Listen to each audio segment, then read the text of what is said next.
I was having dinner with my daughter and her new husband at one of Seattle's most expensive restaurants, celebrating their honeymoon, when he stepped outside to take a business call.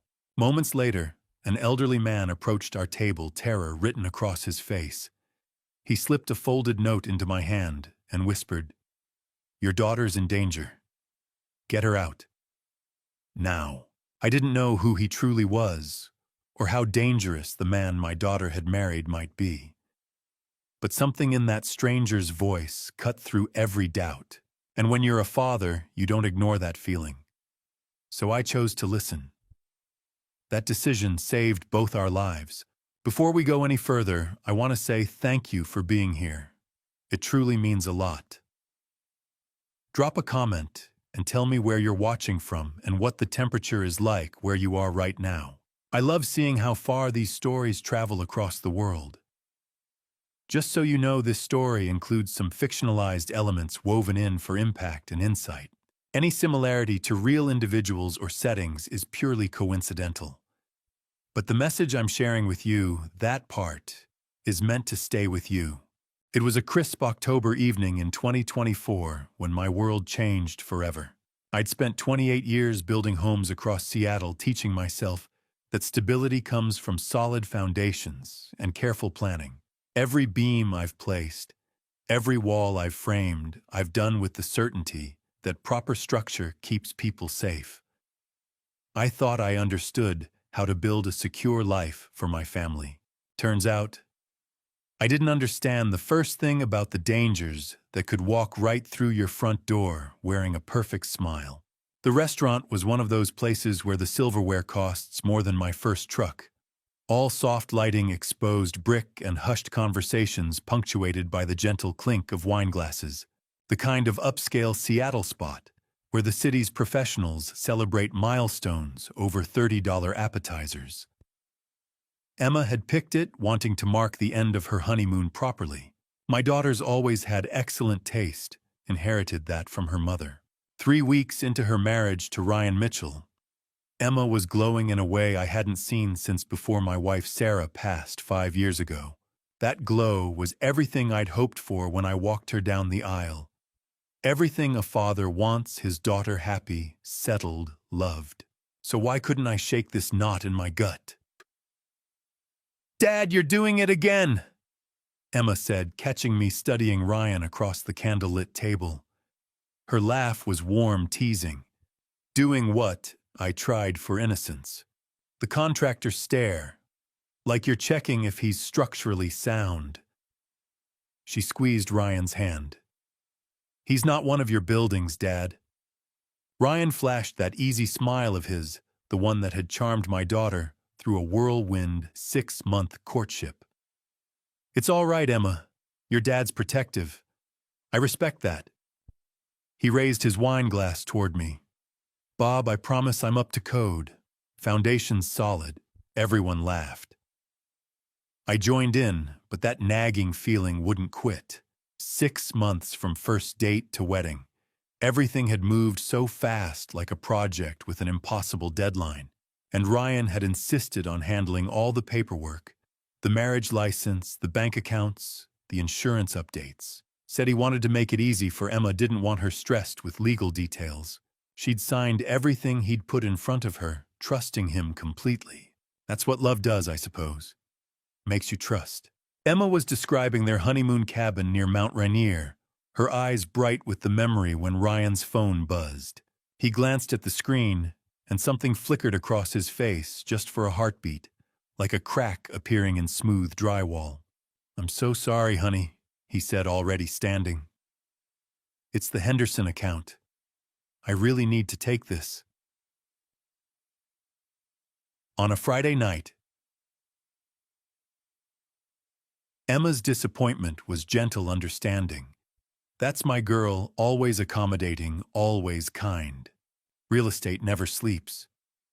Ryan kissed the top of her head. 2 minutes, I promise." I watched him weave through tables toward the entrance phone already pressed to his ear. The moment he stepped outside into the October drizzle, I felt it, that sensation of being watched. An elderly man at the adjacent table had been sitting alone since we'd arrived, barely touching his soup. I'd noticed him peripherally. You notice things when you've got a daughter. Silver hair, worn cardigan hands that trembled as they gripped a folded piece of paper. And he was staring at Emma with an intensity that made every protective instinct I had flare to life. The old man moved before I could react. He crossed between our tables with surprising speed, his movements urgent despite his age. I tensed, half rising from my seat, but he wasn't looking at Emma anymore. His eyes locked onto mine, and what I saw there stopped me cold. Terror. Pure, desperate terror. His hand shot out and grabbed mine where it rested on the table. His grip was ice cold and surprisingly strong. Before I could pull away, he pressed the folded paper into my palm, his fingers trembling against mine. Your daughter." He whispered, his voice barely audible over the restaurant's ambient noise. His eyes darted toward the entrance where Ryan stood visible through the glass.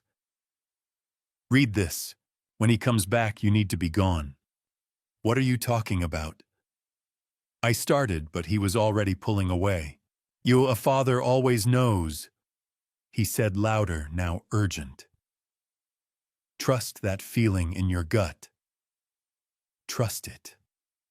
Then he was shuffling toward the exit, head down, moving like a man who'd just delivered a message he'd been terrified to give. Dad." Emma's voice cut through my shock. "What was that about? Do you know him?" I stared at the paper burning in my palm. Through the windows, I could see Ryan wrapping up his call, starting to turn back toward the entrance. Maybe 30 seconds before he'd be at our table. My hands shook as I unfolded the paper beneath the tablecloth, hidden from Emma's view. The handwriting was shaky, but legible, written in blue ink. "Your daughter is in terrible danger. The man she married has ended lives before 3 women that I know of. He marries them, takes everything. Then they die in accidents. Check her bank accounts. Check her insurance policies. Check everything he's had her sign. They move fast once they start. There's an address below. Come tonight if you want the truth. Please, I'm begging you, get her away from him, now." Below the message, an address in southeast Seattle. My blood turned to ice. Dad. Emma's concern was real now. "You look pale. Are you okay?" I looked up at her. My daughter, my only child, the person I'd protected from every danger I could imagine since the day she was born. She was smiling at me, that same trusting expression she'd had at 5 when I'd taught her to ride a bike. 3 women. They die in accidents. Outside, Ryan was pocketing his phone, straightening his jacket, that practiced smile sliding back into place as he reached for the door. The paper weighed 1,000 pounds in my hand. 28 years in construction had taught me to recognize when a structure was about to fail, that moment, when everything looks fine, but every instinct screams danger. This was that moment. I looked at Emma's trusting face, then at Ryan returning through the crowd, his smile perfect and practiced. Every instinct I'd honed over 58 years told me we had seconds, not minutes. Sometimes a father just knows. I made my choice. The moment Ryan disappeared through that glass door, the clock in my head started ticking. 60 seconds, maybe less, before he'd finish his call and turn around. 60 seconds to convince my daughter to abandon her honeymoon dinner and trust a father's instinct over everything her heart was telling her. I didn't have time for subtlety. "Emma," I said, my voice cutting through her thoughts about the dessert menu. "We need to leave. Right now." She blinked, her smile faltering.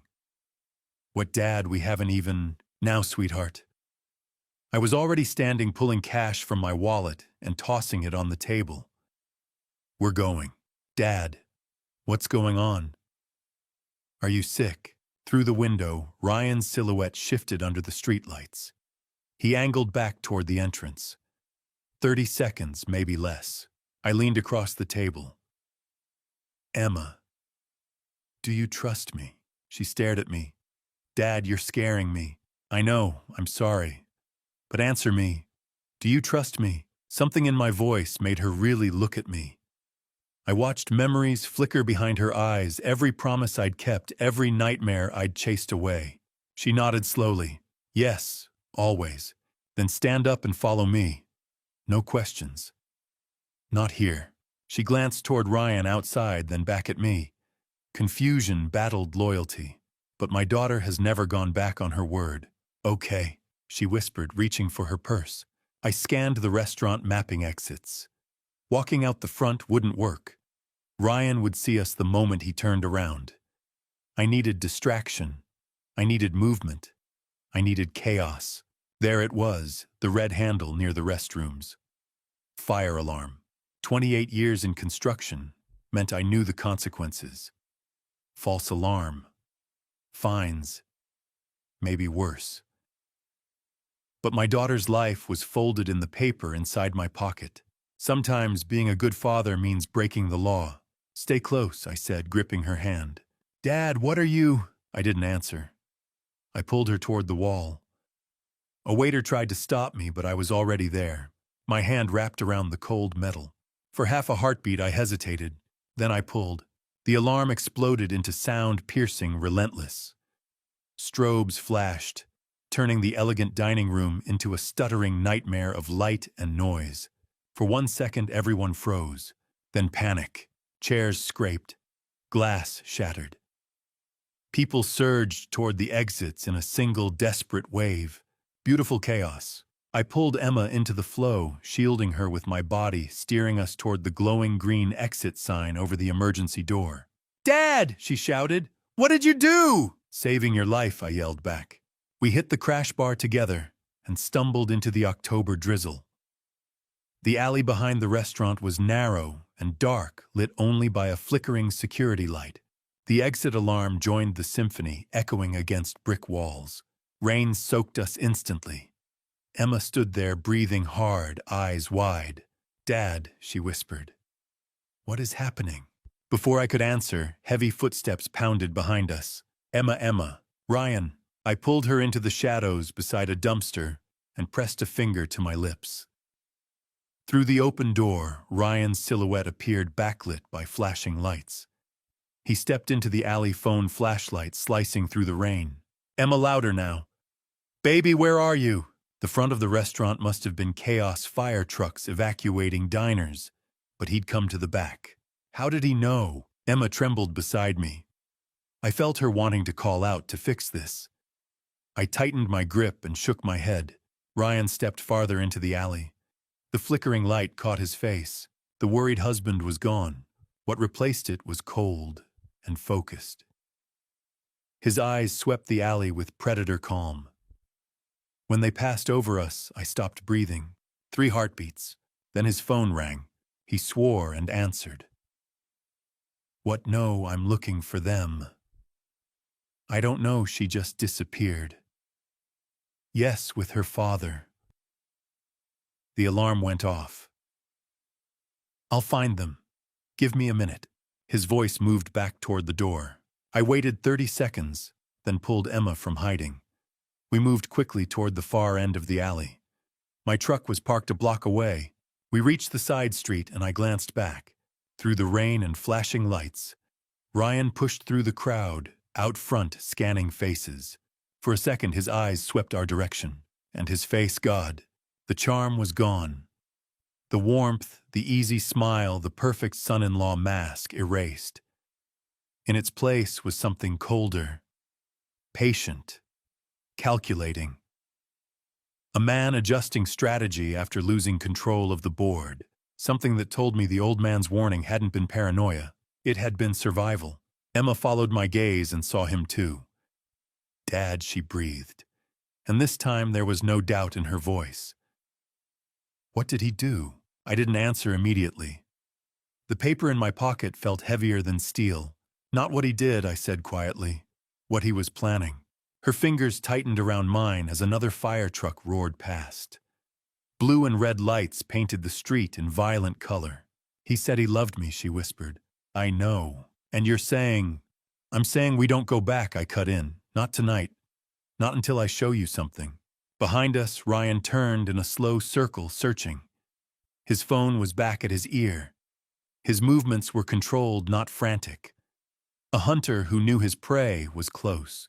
My pulse hammered, but my mind was clear. He wasn't panicking. He was recalculating. Truck, I said. We moved. Fast, but not running. Running draws eyes.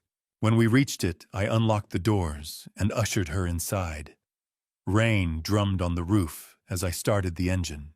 Across the intersection, Ryan stepped off the curb, scanning the line of parked vehicles. For one terrible second, his gaze paused on my truck.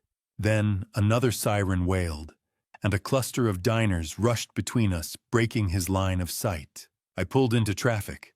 In the rearview mirror, I watched him shrink in the storm of lights and sirens. He stood still in the chaos, phone pressed to his ear face, expressionless. Waiting.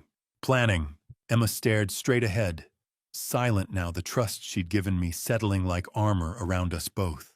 I tightened my grip on the steering wheel. Whatever game Ryan thought he was playing, he'd just learned something important. I wasn't an old man imagining threats and shadows. I was a father who'd seen the predator behind the smile, and I was done pretending I hadn't. My living room should have felt safe. Instead, every shadow seemed to hold a threat I couldn't name yet. We'd driven in silence, Emma staring out the rain-streaked window, while my mind raced through possibilities, each one worse than the last. I'd check the rearview mirror every 30 seconds, watching for headlights that followed too closely, turns that matched ours. Nothing. But that didn't mean we weren't being watched. The house was dark when we pulled up, just like I'd left it that morning, when the biggest worry in my life was finishing the Henderson project on schedule. That felt like a lifetime ago now. Emma followed me inside without a word. I locked the door behind us, threw the deadbolt, checked the windows. Old habits from when she was little, when checking locks was just part of being a dad. Now it felt like preparation for siege. "Dad," Emma said quietly, standing in the middle of the living room in her soaked dress, mascara smudged under her eyes. "I need you to tell me what's happening. Right now." Fair enough. I pulled out the crumpled paper from my pocket, smoothed it on the coffee table under the lamp. We'd both read it at the restaurant, but there was more here than just the warning. Details I hadn't fully processed in those desperate seconds before everything went sideways. "Look at this," I said, pointing to the address scrawled at the bottom. "Southeast Seattle. Someone wants us to go there." "Who was that man, Dad? Why did he—" Her phone buzzed on the coffee table where she'd set it down. Ryan's name lit up the screen. His photo smiling up at us, that engagement photo from 6 months ago, when everything had seemed so perfect. Emma reached for it. "Don't," I said. "Dad, I have to. He's probably worried sick." The fire alarm, us disappearing. Let him worry. The words came out harder than I'd intended. "Emma, that man at the restaurant told us to check your accounts. Check everything. Before we do anything else, before we talk to Ryan, I need you to look at your bank accounts." She stared at me like I'd lost my mind. "My bank accounts, Dad. What does that have to—" Please." I was begging now, and I didn't care. "Just look. If I'm wrong, if I'm completely crazy, then we'll call Ryan and apologize and figure out what to do about the fire alarm. But if I'm right—" I couldn't finish that sentence. Didn't want to. The phone buzzed again. Second call. Emma looked at it, then at me, then at the note on the table with its shaky handwriting and desperate plea. Something in her face shifted. Maybe she was remembering how Ryan had insisted on handling all the paperwork. Maybe she was thinking about how fast everything had moved. Maybe she was just trusting her father one more time. "Okay," she whispered. "Okay." She grabbed her laptop from her bag, fingers trembling as she opened it. The screen's glow made her face look pale, haunted. She pulled up her bank's website, typed in her password. The phone buzzed a third time. Neither of us answered it. "I'm in," Emma said, her voice tight. "What am I looking for?" See anything unusual? Transactions you don't recognize? Changes you didn't authorize? She clicked through to her checking account, scrolled down the recent activity. Everything looks normal. Groceries, gas, dinner last week at... She stopped scrolling. What? I leaned closer. There's a pending transaction. Her voice had gone flat. Scheduled for tomorrow morning, 9 a.m. How much? She didn't answer. Just turned the laptop toward me. $65,000. Scheduled transfer to an account I didn't recognize, a string of numbers that meant nothing. But the authorization signature that was Emma's digital signature. The same one she used for everything official. I didn't do this, Emma whispered. Dad, I swear I would never... I know, sweetheart, I know. But my blood had gone cold. $65,000. That was most of her savings, the money she'd been carefully building since she'd started her career, the emergency fund I'd taught her to maintain. Might you click on the details, I said. She did. The transaction details loaded. Authorization date 3 days ago.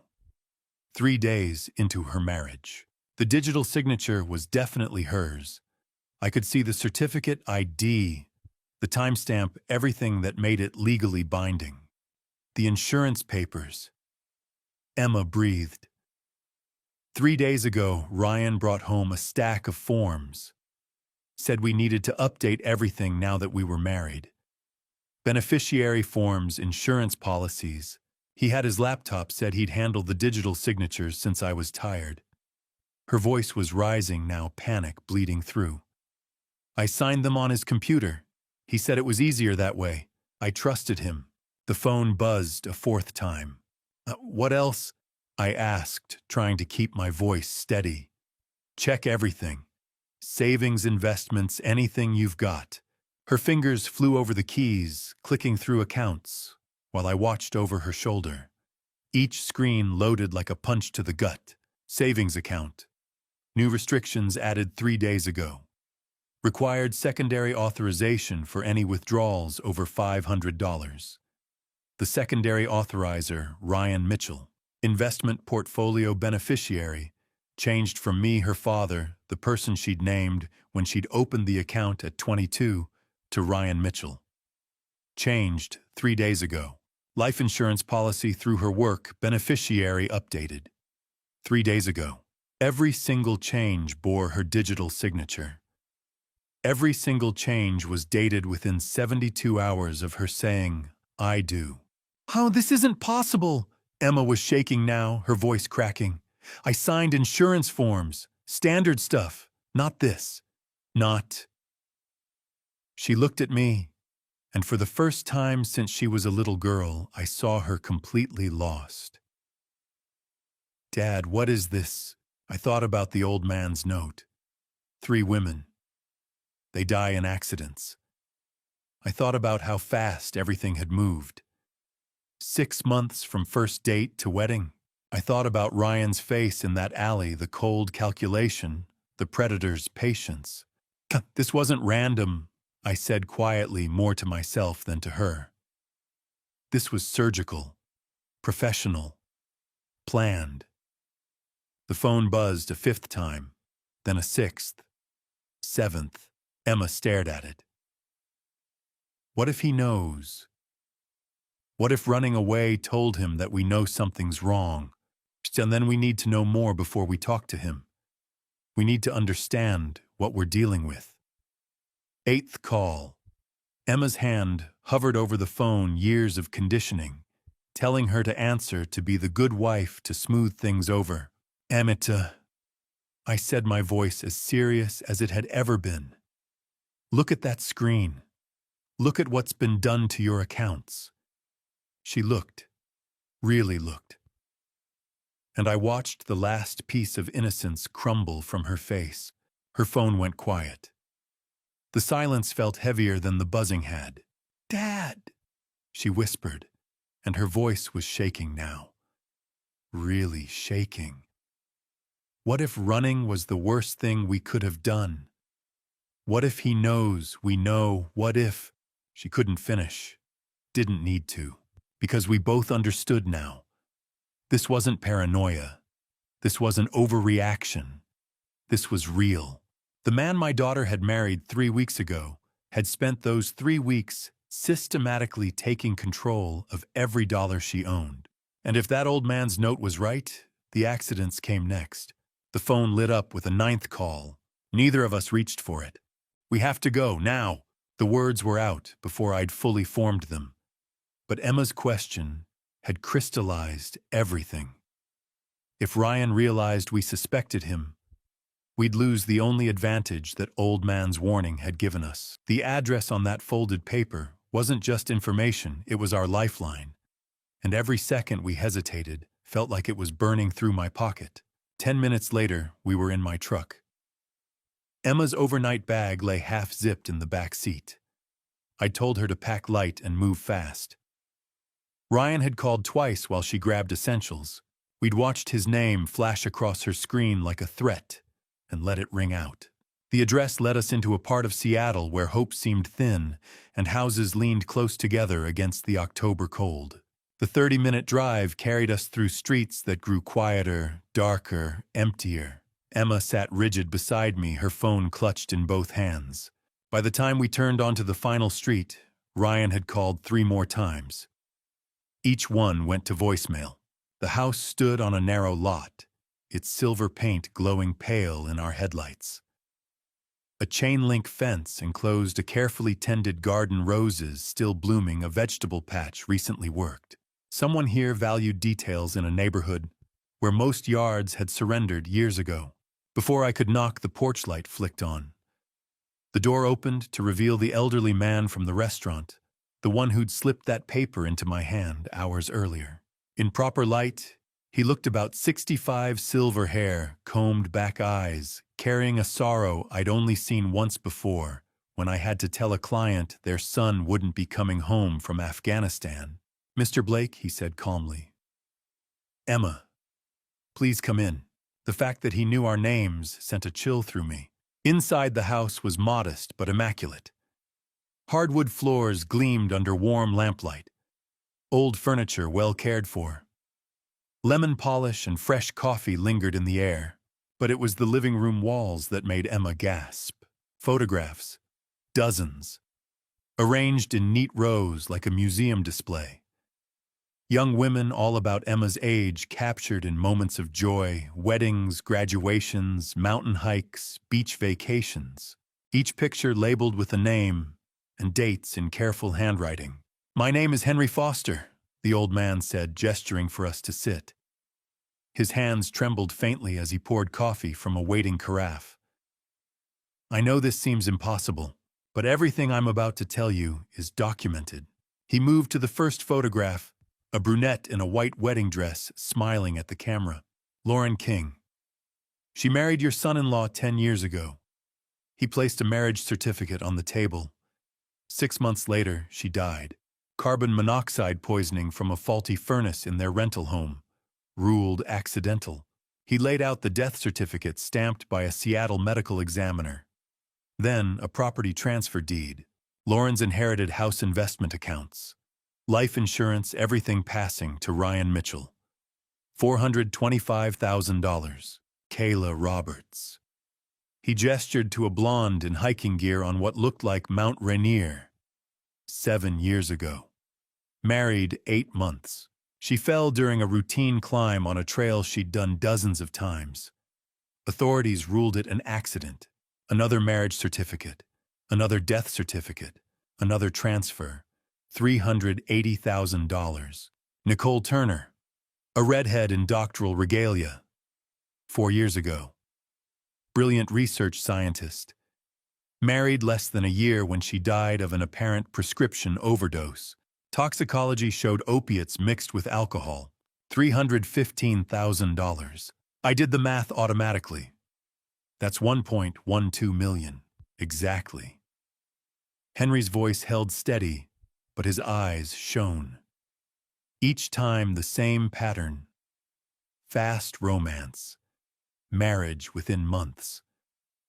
Property transfers completed within weeks, sometimes before the wedding. Then an accident. No clear evidence of foul play. Husband inherits everything. Emma had gone pale. But 3 times. That can't just be coincidence. 4. Henry corrected gently, pulling out a thicker folder. The common link is Ryan's mother, Diana Mitchell. She's worked in the city records department for 17 years.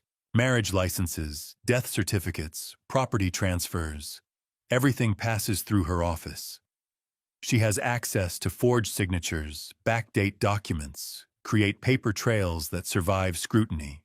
He spread documents across the table, Diana's signature appearing as witness or notary on multiple filings. Bank statements, insurance updates, deeds processed through legitimate channels that gave her both access and opportunity.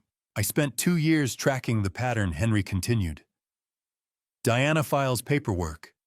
Ryan marries. Assets transfer usually within 2 weeks. Then within 6 to 18 months, there's an accident. Ryan disappears with the money, lets suspicion fade, then resurfaces with someone new. But why? Emma whispered. Why would a mother help her son? Money. Henry didn't soften it. She takes a cut, likely 40%. On 1.12 million, that's nearly $500,000. Enough to justify silence. He didn't need to finish. I looked at the photos again, not as framed smiles, but as women who had trusted the wrong man. Emma's next, I said. Yes. Henry slid forward another set of documents. Property transfer paperwork dated 3 days after Emma's wedding. Insurance policies updated to name Ryan's sole beneficiary. Expected payout $890,000. Emma's breath hitched. She has more assets than the others, Henry said gently. The house you helped her buy. The stock options from her tech company. Her mother's inheritance. Ryan likely sees her as his largest return yet. Emma's tears fell silently. I wrapped an arm around her shoulders. How do you know all this? I asked. How did you know where we'd be tonight? Henry's expression hardened. Because I've been watching Ryan for 2 years. I know his habits, his targets, his timing. He paused. And because I helped him once, the room went still.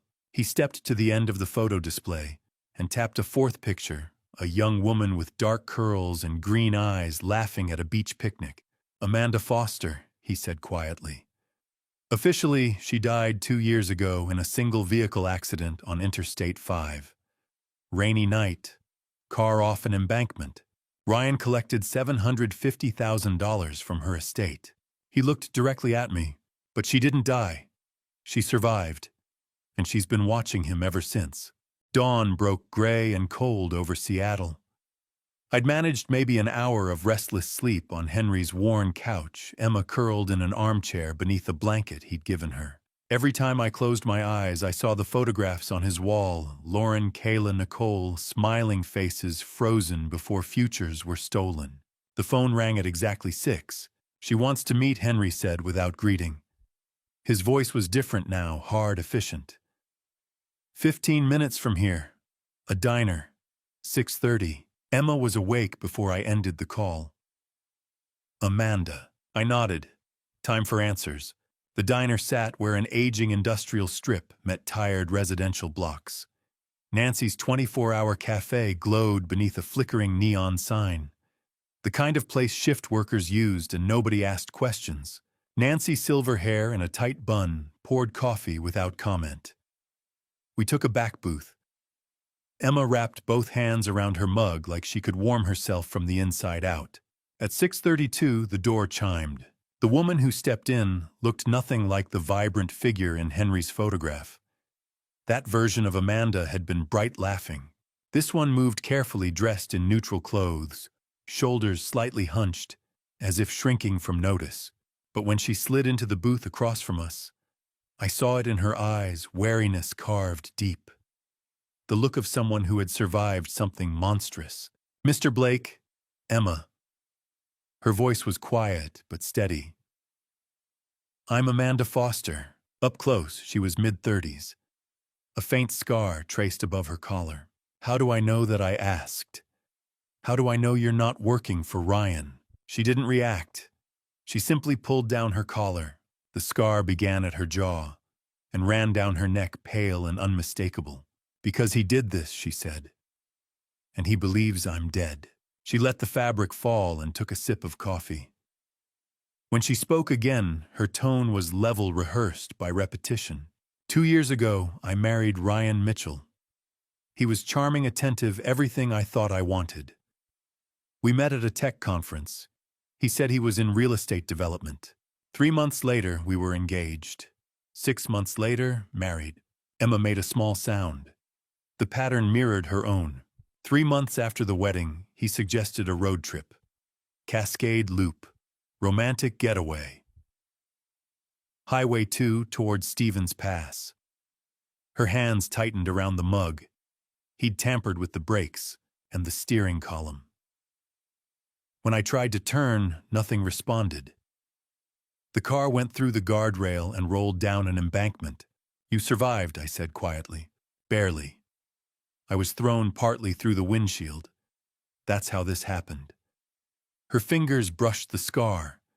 I remember hanging there bleeding. I remember seeing Ryan walk around the car. He looked at me for maybe 10 seconds. Emma whispered, "He checked if you were dead." He walked away, Amanda confirmed. Up the embankment. A car was waiting on the road. He got in and they drove off. Nancy refilled our mugs and disappeared again. I crawled into the trees before I passed out. A hiker found me 2 hours later. EMTs said 30 more minutes, and I wouldn't have made it. But you let everyone think you died, I said. I was admitted as Jane Doe. No ID. By the time I could speak, I understood what he'd done. If Ryan knew I survived. She shook her head. So I stayed dead. Let the paperwork stand. Recovered under a different name. And when I was strong enough, I started watching. For 2 years, Emma said softly. I tracked his pattern. Watched him court a woman in Spokane she moved before he secured her. Watched him test the waters in Portland. Then I saw your wedding announcement. She looked at Emma with quiet recognition. I knew you were next. That's when I contacted Henry. I leaned back. Henry Foster. How do you know him? Amanda set a thick folder on the table. It carried the weight of months, clippings, documents, photographs, notes. Diana Mitchell isn't the mastermind, she said. She handles paperwork. Well paid, but not in charge. She flipped to a section marked in red. Driver's licenses, property filings, court records. Different names, same face. The face of the man who'd warned me. Vincent Shaw, Amanda said. Real estate developer. Supposedly legitimate. But he's run this operation for 15 years under different identities in different cities. He recruits men like Ryan, charming, cold, willing to kill. He handles logistics and takes 70%. Diana is just one of several employees on payroll across the Northwest. My stomach tightened. If he profits from this, if he's running it, why warn us? That's the question. Amanda met my gaze. Why would Vincent Shaw jeopardize everything to save Emma? She slid out one last photograph. Grainy but clear. Vincent Shaw, younger, standing beside a teenage girl. Melissa Shaw, Amanda said quietly. Vincent's daughter. Died 23 years ago, in what was ruled an accidental overdose. She'd been married 6 months. Her husband inherited everything. The pieces fell together. The man who called himself Henry Foster. Amanda continued, that's just another alias. Another role. The grieving father. The helpful witness. Emma's hand tightened around mine. The photographs on his wall, real victims. Real paperwork. Real deaths. But he curated that display. She pushed the folder fully toward me. The man who warned you about Ryan's pattern. The man who showed you evidence and offered sanctuary. Her voice dropped. That was Vincent Shaw. Silence stretched between us, broken only by the hum of refrigerators and the faint clink of dishes behind the counter. I pictured the silver-haired man opening his door before I knocked. The sorrow in his eyes. The careful precision with which he'd laid out those documents. He's been running the machine for 15 years, Amanda said. Recruiting killers, laundering profits, cleaning records, and now I asked. And now she replied, I think he's trying to dismantle it. Emma stared at the photograph of Melissa Shaw. Because of her, Amanda nodded once. He lost his daughter the same way he's helped others lose theirs. Somewhere along the line, guilt caught up. Or he's playing a longer game, I said. That's possible, Amanda admitted. But he contacted me first. Said he was done. Said he wanted to end it before Ryan killed again. Emma's voice trembled. So he warned us. Yes, and Ryan doesn't know. Not yet, Amanda said. If he suspects, he'll vanish. Vincent knows that. That's why everything has to move carefully. I looked down at the folder at years of documentation, layered in ink and signatures. So we've been hiding in the house of the man who built the trap, I said. Amanda held my gaze steadily. Yes, and you think he's trying to stop the monster he helped create? She nodded. Outside, the gray morning brightened slightly, though no warmth came with it. Emma's thumb traced the edge of her mug. If Vincent Shaw really wants to end this, she said softly, then he's going to have to bring down his own son. Amanda's expression didn't change, and that she said is exactly what he intends to do. The coffee in my hand suddenly tasted like betrayal.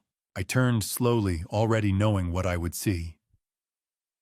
At the table directly beside ours, the one I had barely noticed when we sat down, was the man who had called himself Henry Foster. He had been there the entire time, listening, waiting. You've been playing us, I said, my voice flat.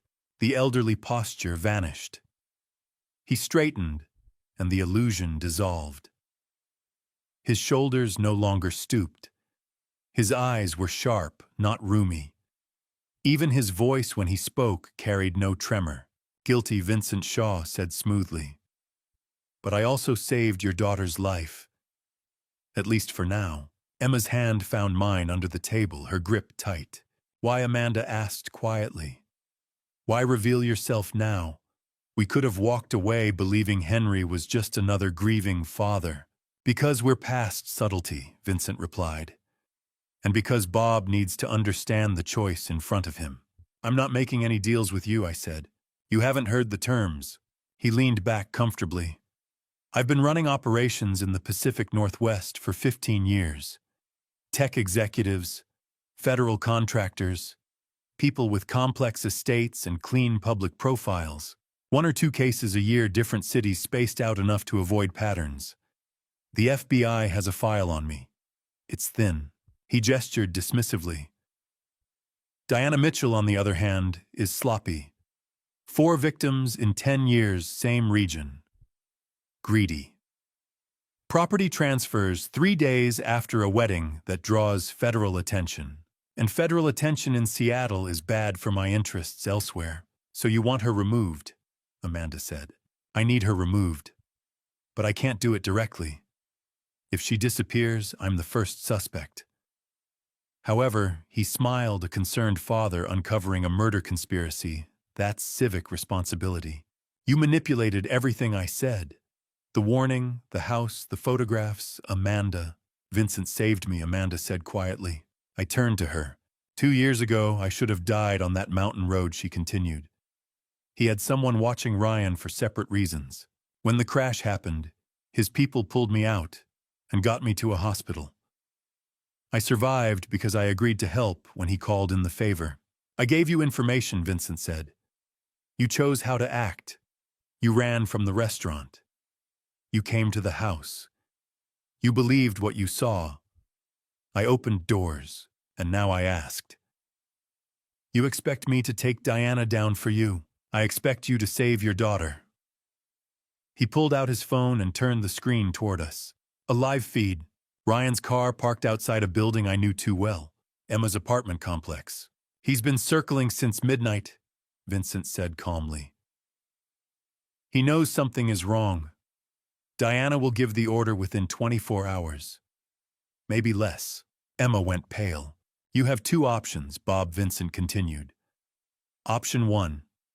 You work with me. We expose Diana completely. I provide additional evidence, things Amanda doesn't have. You take it to authorities. Diana goes to prison. Ryan follows. Your daughter lives. I disappear. And option 2. You refuse. You go to the police with what you have now. It's not enough for murder, maybe financial fraud at best. Diana and Ryan panic. They accelerate. And Emma becomes victim number 5. He stood buttoning his coat with precise calm.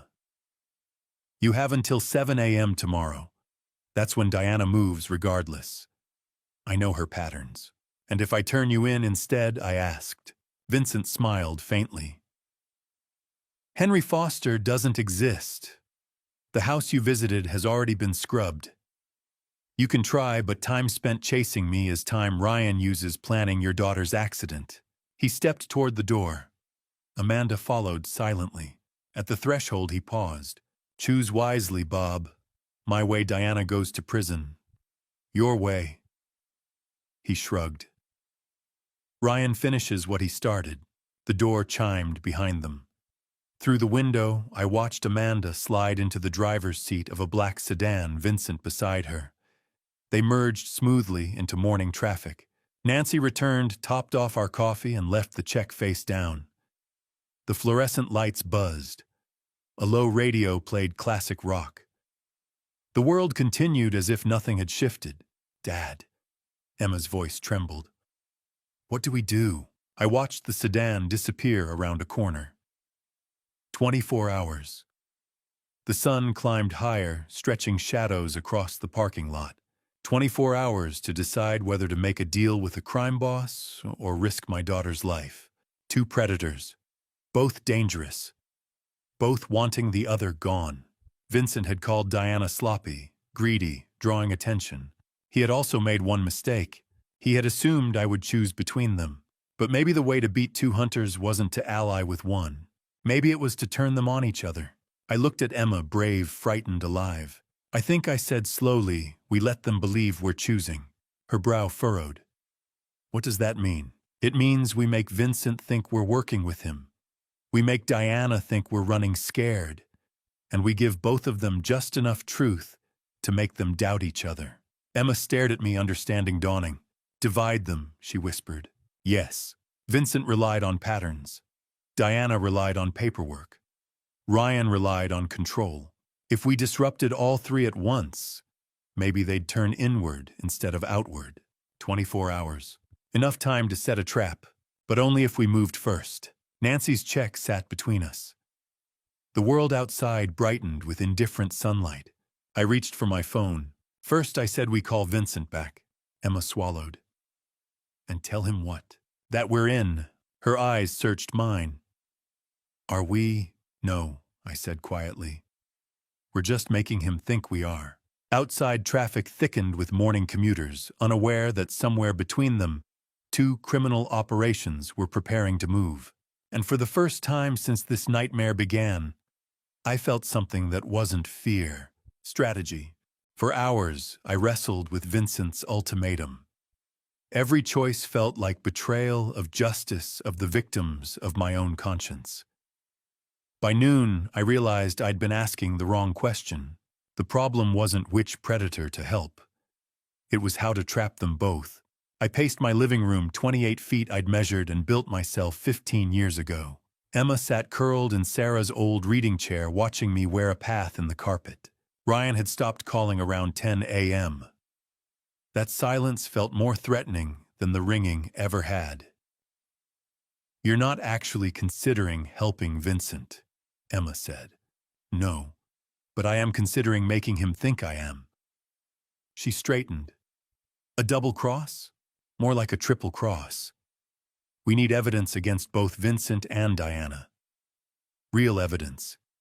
The kind that can't be dismissed or buried. Diana's office, Emma said. That's where the records would be. City Records building downtown, 4th floor. Diana works in property and transfer. I pulled up the building on my phone. Standard security keycards, cameras, night guard.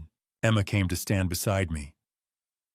If we could expose both of them at once, publicly. We need witnesses. I finished her thought. Thousands of witnesses. My phone rang. Amanda. I put it on speaker. Tell me you're calling to help. Both, maybe. Her voice was strained. Vincent thinks you're taking his deal. I have maybe 12 hours before he expects a decision. We're not taking his deal. I know. That's why I'm calling. Background noise suggested somewhere public. Diana's office, 4th floor, room 412. She works late Tuesdays and Thursdays, never weekends. Security guard Carl does rounds every 40 minutes. Cameras in main corridors, but not individual offices, budget cuts. Cleaning crew finishes by 11 p.m. There's a 10-minute window where the east service door stays propped open for trash removal. Emma was already taking notes. Amanda, I said carefully. Why are you helping us? Long silence. Because Vincent saved my life, but I never agreed to help him destroy someone else's. If you're planning what I think you're planning, maybe this ends. Maybe all of it ends. She hung up. Emma looked at me. Tonight, before Vincent expects an answer, I'll scout the building first. Be downtown by 5, watch the shift change, see Carl's patrol pattern. I checked the clock, 2:47 p.m. Get a sense of the layout, find blind spots. And tomorrow, Emma's voice shook. Vincent's deadline is tomorrow morning. This was the part I'd been dreading. Tomorrow you go back to Ryan. Dad, just for a few hours? Morning coffee? Act like everything's fine, like you overreacted about the restaurant. Take pictures if you can. But mainly, you buy us time. You want me to be bait. I want you to be an actress, the best one he's ever seen. I took her ice-cold hands in mine. By the time he realizes something's wrong, we'll already have what we need. And when we go public, and we will go public, you'll be somewhere safe with witnesses around you. How do we go public in a way they can't stop? I thought about the photos on Vincent's wall, the spreadsheet with Emma's name and a dollar figure beside it. I thought about Lauren King and Kayla Roberts and Nicole Turner, women who died in shadows while the world went on unknowing. Yeah, we make sure the whole world is watching, I said. Live in real time. So many people, there's no way to hide it. Understanding dawned. A live stream. We go into Diana's office, find everything, every file, every victim, every dollar. Document it on camera. Then wait for them to come to us. Vincent, Diana, Ryan, all of them walking into a trap with thousands watching. They'll never let us broadcast from inside. They won't know we're broadcasting until it's too late. I started a voice memo on my phone. This is Bob Blake.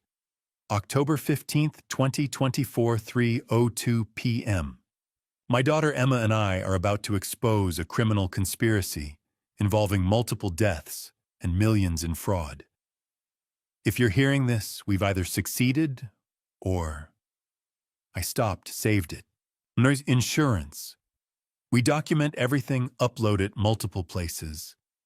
Cloud storage, trusted contacts with instructions to release if anything happens. Emma slowly nodded, fear and courage fighting in her expression. If Ryan suspects, I thought about 3 women who'd trusted him, about Amanda's scar, about my daughter's name on that spreadsheet like she was already dead. Then we make sure we act fast enough that it doesn't matter. I checked my watch. Tonight I scout. Tomorrow morning you give the performance of your life. And when we're ready... I looked at my phone. Thought about all the people who could be watching. We fight in the light where everyone can see, where they can't make us disappear. Emma's phone buzzed. A text from Ryan, miss you. Coffee tomorrow, need to talk. Her hands shook as she showed me. Perfect, I said. Tell him yes. 10 a.m. that cafe near his place.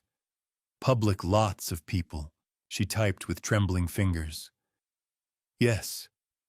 I'm sorry about the other night. We should talk, 10 a.m. Ryan's reply came instantly. Can't wait. I love you. Emma stared at those 3 words like they were a death sentence.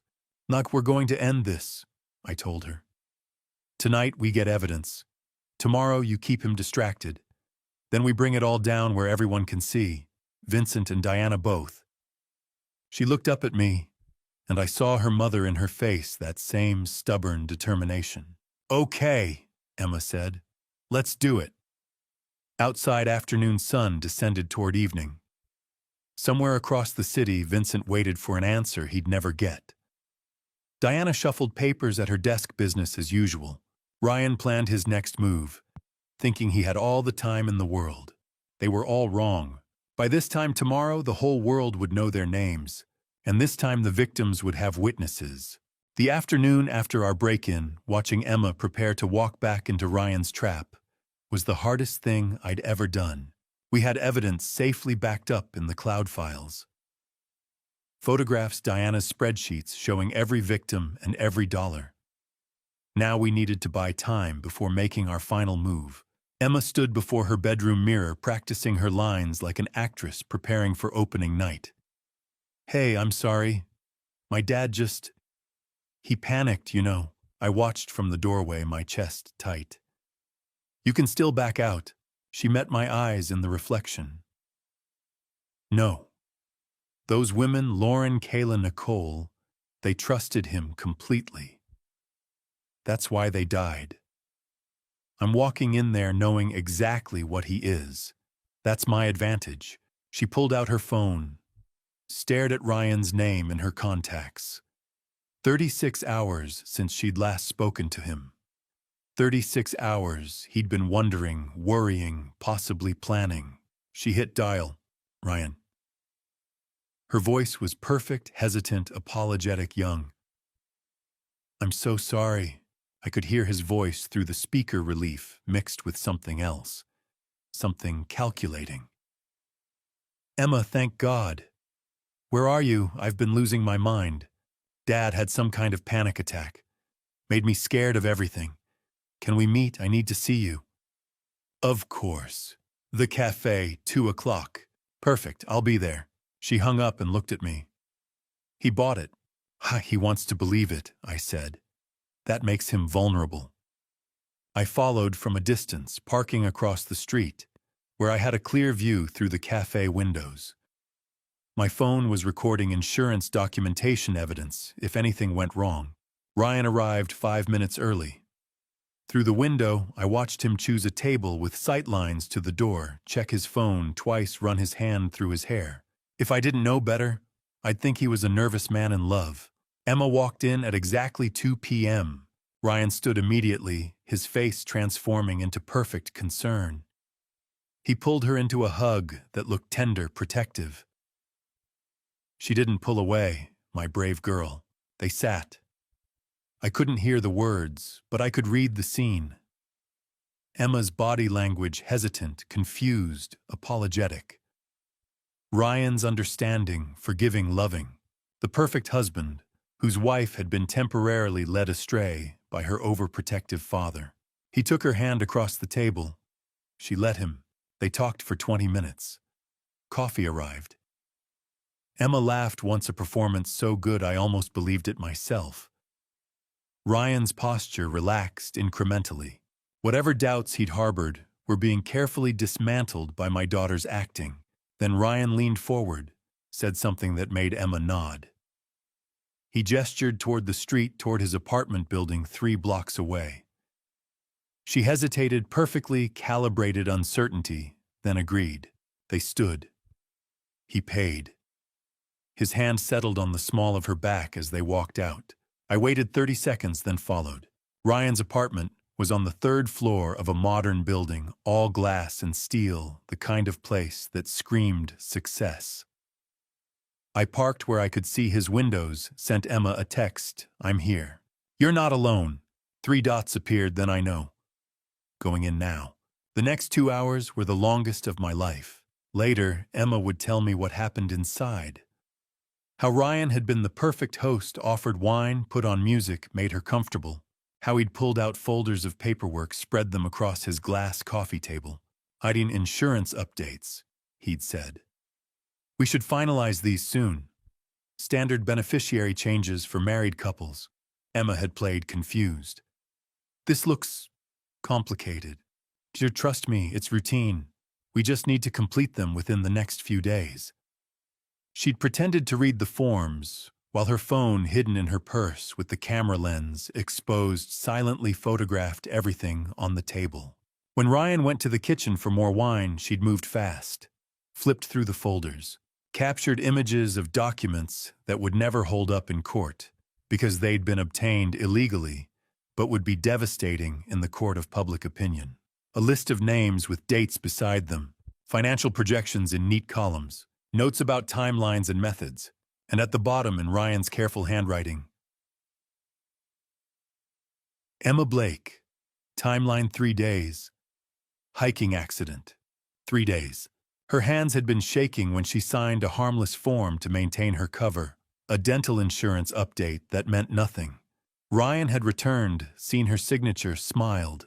See easy. She'd stayed another hour, laughed at his jokes, let him kiss her goodbye at the door, played the role all the way through. My phone buzzed at 4:47 p.m. Emma walking down the street toward where I'd parked. I met her halfway, and the mask finally dropped. She was shaking. I got it, she whispered. I got everything. In my truck, she pulled up the photos on her phone. My hands trembled as I scrolled through them. Names I recognized from Henry's wall, from Vincent's wall. Lauren King, Kayla Roberts, Nicole Turner, dollar amounts beside each name, all in the hundreds of thousands, and new names, potential targets. Women Ryan had researched but not yet approached. Their net worth listed like they were investment opportunities. Then Emma's own page. Her name at the top in that same careful handwriting. Emma Blake. Net worth $890,000. Timeline 3 days. Method. Hiking accident. North Cascades. Date October 18th. October 18th, 3 days from now. Below that, more details. Trail names, weather forecasts, the specific turn where cell service dropped out. He'd planned it like a construction project, every detail accounted for, every risk mitigated. He showed me the insurance forms. Emma said, her voice hollow. Kept saying we should finalize everything this week, before our hiking trip this weekend. She laughed, a broken sound. He invited me to go hiking, Dad, this weekend, to the exact spot he's planning to. She couldn't finish. I pulled her close, felt her shaking against me. You were incredible. So brave. I kept thinking about Amanda, she whispered. About her scar. About how she survived because someone was watching.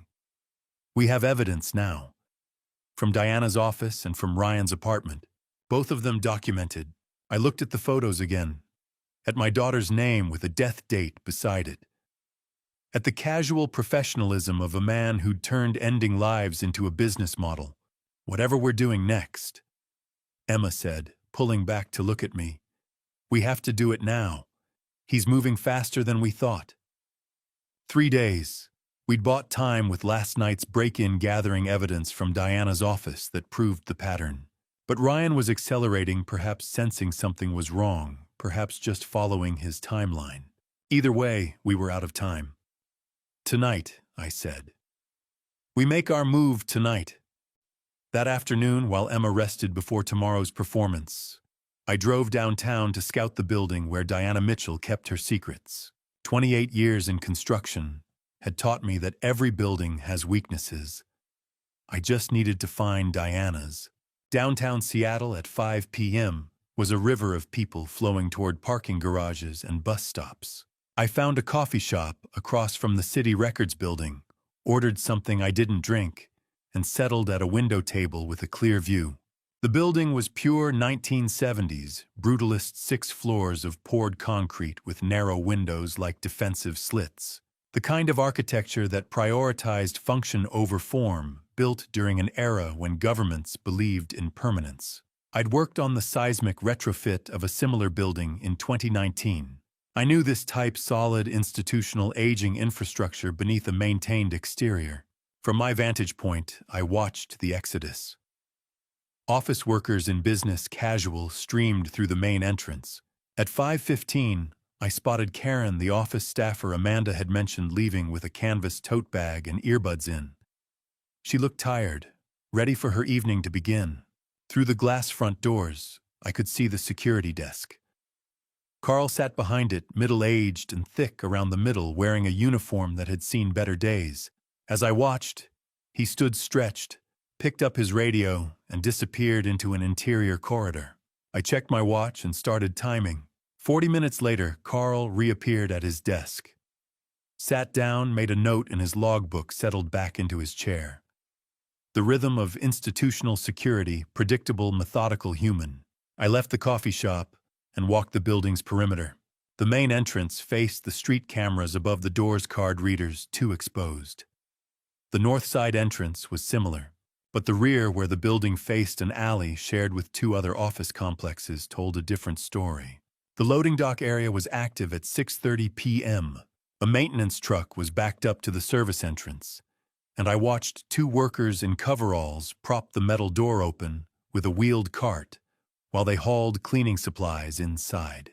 The door would stay propped for easy access, standard practice I'd seen on 100 job sites. A schedule posted near the door confirmed what Amanda had told me: cleaning crew arrival at 10 p.m., departure by 11 p.m.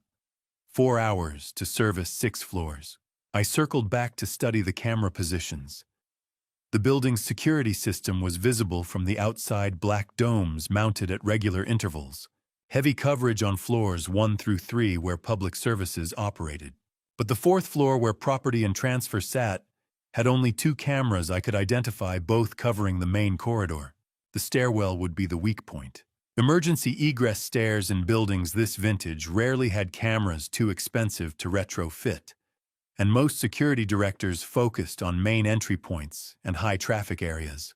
I walked back to my truck, parked 3 blocks away, made notes in my phone. Drew a rough sketch: parking garage beneath the building, likely accessible from the service entrance.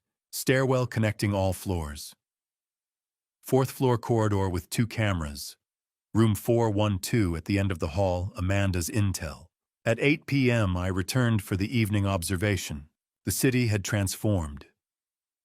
The rush hour crowd was gone, replaced by scattered individuals heading to restaurants or late shifts. The brutalist building loomed darker now, only half its windows still lit.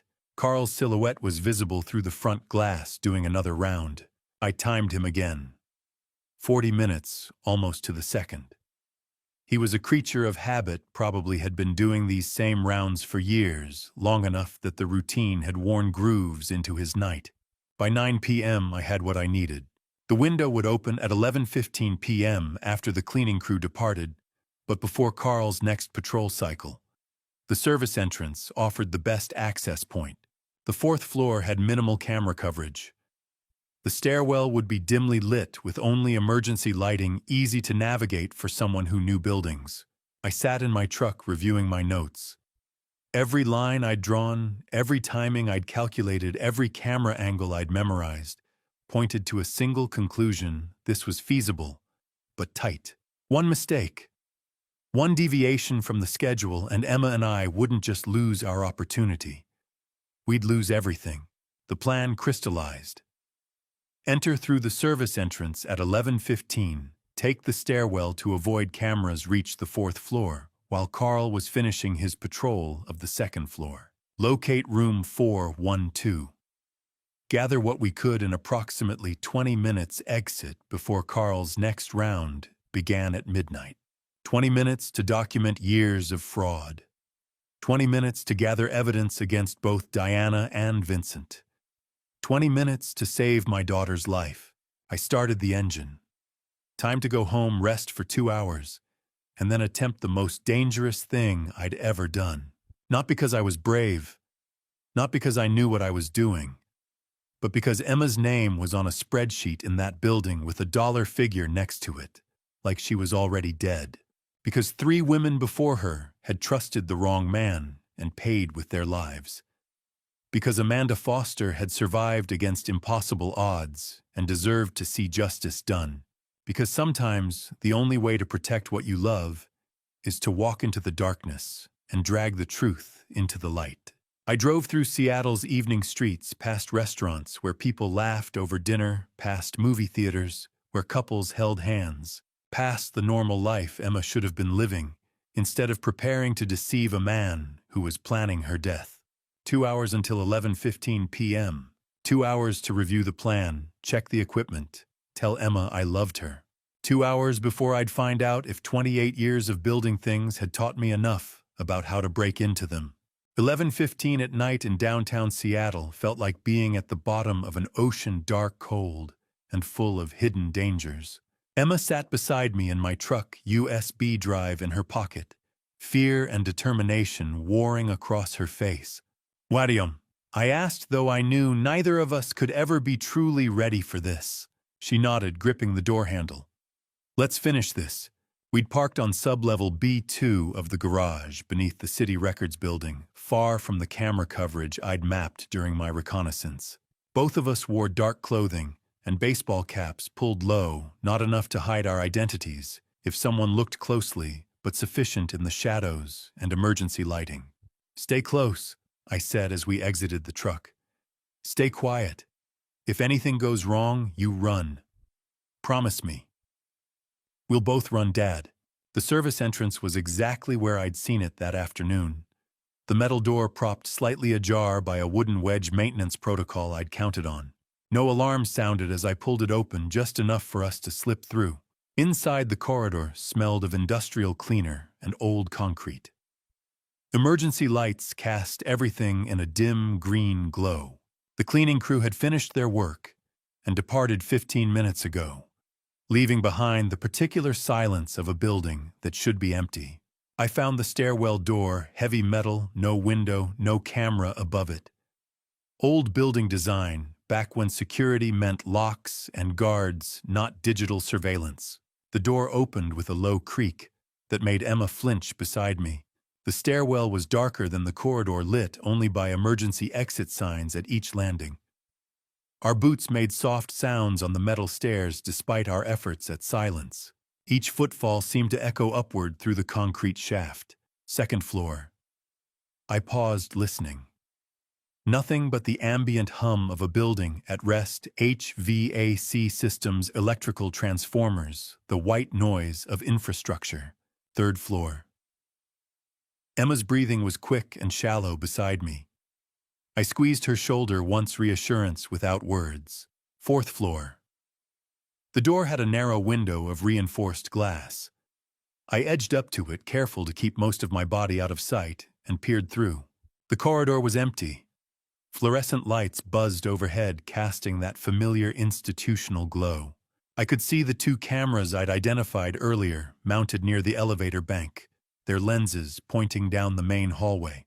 But the stairwell door was in their blind spot. I'd counted on that during my reconnaissance. I eased the door open. "Stay against the wall," I whispered. We moved along the corridor, hugging the wall where the camera angles couldn't reach. Room 408. Room 410. And then at the corner where the corridor turned, Room 412. The nameplate read, Diana Mitchell, Deputy Director, Property and Transfer. I knelt before the lock, while Emma stood guard, her back pressed against the wall, eyes fixed on the corridor behind us. From my pocket, I pulled the tools I'd brought, tension wrench and pick, skills I'd learned 30 years ago working construction in neighborhoods where you sometimes locked yourself out and locksmiths cost money we didn't have. "This might take a minute," I murmured. Emma's hand found my shoulder, squeezed once. Her palm was cold even through my jacket.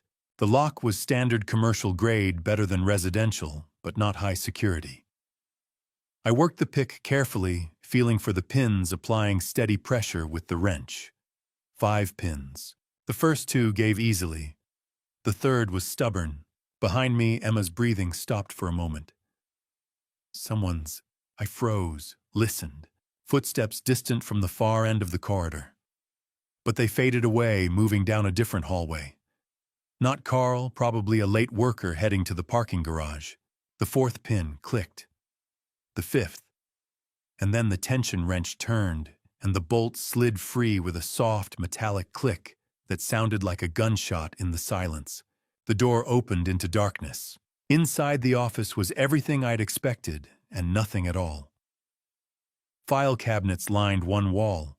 A desk held a computer monitor keyboard, a coffee mug with a picture of a golden retriever, family photos on a shelf, Diana with a teenage boy, presumably Ryan, at a younger age.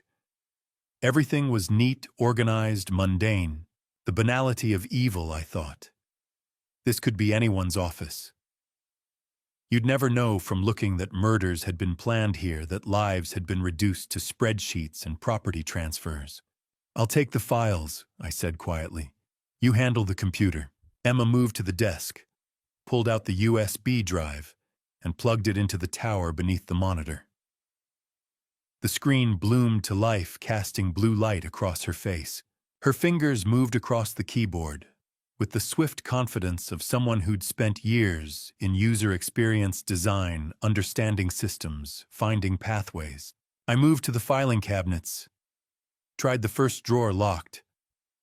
Of course it was locked. I pulled out my tools again, applied the same technique. The cabinet lock was simpler than the door meant to deter casual snooping, rather than determined intrusion. It opened with a quiet, metallic groan. Inside folders were arranged by year, each tab labeled with initials. I pulled 2020 Lauren King's file. The marriage certificate was on top, official and legitimate looking. Beneath it, the death certificate, cause of death listed as accidental carbon monoxide poisoning. Property transfer documents showed her grandmother's house investment accounts, life insurance, all passing to Ryan Mitchell. Everything Diana needed to steal a life filed away, like it was just another day at the office. Dad." Emma's whisper was urgent but controlled. "I'm in. There's so much here. Spreadsheets, emails, scanned documents. Years of this." I checked my watch, 11:28 p.m. Carl's next patrol would bring him to the fourth floor in 12 minutes. 12 minutes to photograph everything we could download, what Emma could access, gather enough evidence to bury both Diana and Vincent. "Start copying everything," I said, moving to the next folder. 2017, Kayla Roberts. 2014, Nicole Turner. Each folder telling the same story with different names, different faces, different families destroyed. We needed every second, 12 minutes. That's all the time we had before Carl's patrol brought him to the fourth floor. 12 minutes to document years of ending lives and stealing fortunes. My hands moved faster than they had in decades. I pulled the first folder completely free, Lauren King, 2014. The marriage certificate was on top, looking official, until you knew what to look for. The notary stamp was slightly off-center, the kind of detail that wouldn't raise questions unless you were specifically looking for forgery. Beneath it, the death certificate, cause of death listed as carbon monoxide poisoning from a faulty furnace. Then, the property transfers, her grandmother's house in the suburbs, investment accounts, life insurance policies. Total value $425,000, all passing to Ryan Mitchell. I photographed every page with my phone, forcing my hands steady despite the adrenaline. Each document was a piece of a woman's life reduced to paperwork and profit.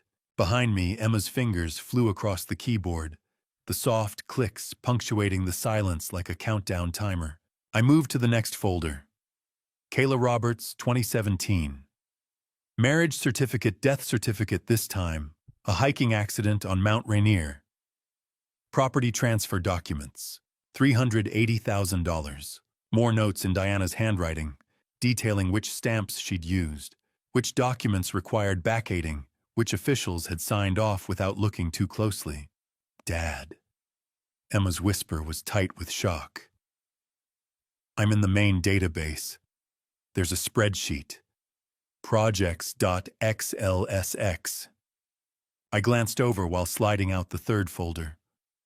Emma's face was illuminated by the monitor's blue glow, her eyes wide. It's not just 3 victims, she breathed. There are preliminary research files on 6 other women.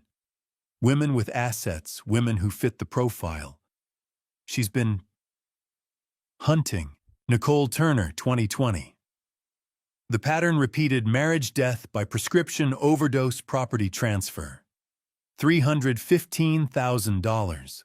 Diana's notes were more detailed here, including copies of the forged prescription forms, documentation of how she'd backdated the paperwork to make everything appear legitimate. $1.12 million stolen from 3 dead women, documented in neat folders like they were just another day at the office. So copy everything, I said quietly. Multiple backups. Emma's USB drive was already working. Uploading to Dropbox and Google Drive. Multiple accounts. Even if they find one, we'll have copies. I checked my watch, 11:35 p.m., 5 minutes before Carl would be at the elevator pressing the button for the 4th floor. I photographed the last pages of Nicole's folder, Diana's step-by-step notes on how to process fraudulent death certificates, which county offices had lax verification procedures, which stamps could be forged with simple tools ordered online. It was the instruction manual for murder filed away like a recipe collection. 87%, Emma whispered, watching the upload progress bar. 92%. I carefully returned the folders to their exact positions, making sure the tabs aligned perfectly. Any sign of disturbance, and Diana would know someone had been here. There's more, Emma said, her voice shaking slightly. A folder called Future Targets. 4 women in Seattle. Names, addresses, net worth calculations, relationship status. She's been researching them. Is your name? No, not yet. Emma's fingers flew across the keyboard, taking screenshots. But these women... Dad, we have to warn them. After we're done with Diana, we have to... We will. I moved to stand behind her, watching the screen. 4 photographs, 4 profiles. Women going about their lives, unaware that someone was calculating their worth and planning their ends. 96%, Emma reported. Almost there. I scanned the office one final time, making sure everything was exactly as we'd found it. The coffee mug with the golden retriever, the family photos, the neat stacks of paperwork. No sign that we'd been here except for the files now uploading to cloud servers across the internet. 98%, 99. My watch showed 11:38. 2 minutes until Carl reached this floor. We needed to be in that stairwell, moving down and away before he stepped out of the elevator. 100%, Emma breathed. It's backed up. Multiple copies. They can't erase this. She ejected the USB drive, shut down the computer properly. No sudden power-offs that might leave traces in the system logs. I gathered my tools, returned them to my pocket. Everything had to look undisturbed, unremarkable. Let's go, I said. But Emma had frozen at the computer, her hand still on the mouse, staring at the screen. Dad. Her voice was barely audible. There's one more file. Diana's personal notes. Not in the projects folder. Hidden in a subfolder labeled Insurance. Emma, we're out of time. It's about Vincent Shaw. That stopped me. I moved to see the screen. The file was a detailed dossier. Decades of information on Vincent Shaw, compiled methodically, obsessively. Money laundering operations in 3 states. Names of victims going back 15 years, well before Diana had started working with Ryan. Financial records showing Vincent's cut from various projects totaling millions. Contact information for law enforcement agencies. Federal investigators, journalists who'd covered similar cases. Diana wasn't just working for Vincent Shaw. She was building a case against him. Oh, this is... Emma scrolled through page after page. This is everything. Bank accounts, property holdings, aliases he's used. She's been documenting his entire operation. If this got out, Vincent would go to prison for life. Or if Vincent found out she had this, I said slowly, he'd make sure she never had the chance to use it. Emma looked up at me, horror and understanding mingling in her expression. She's planning to betray him. Take him down and eliminate her competition at the same time. I checked my watch, 11:39. 1 minute. Copy it, I said. Fast. Emma's fingers flew.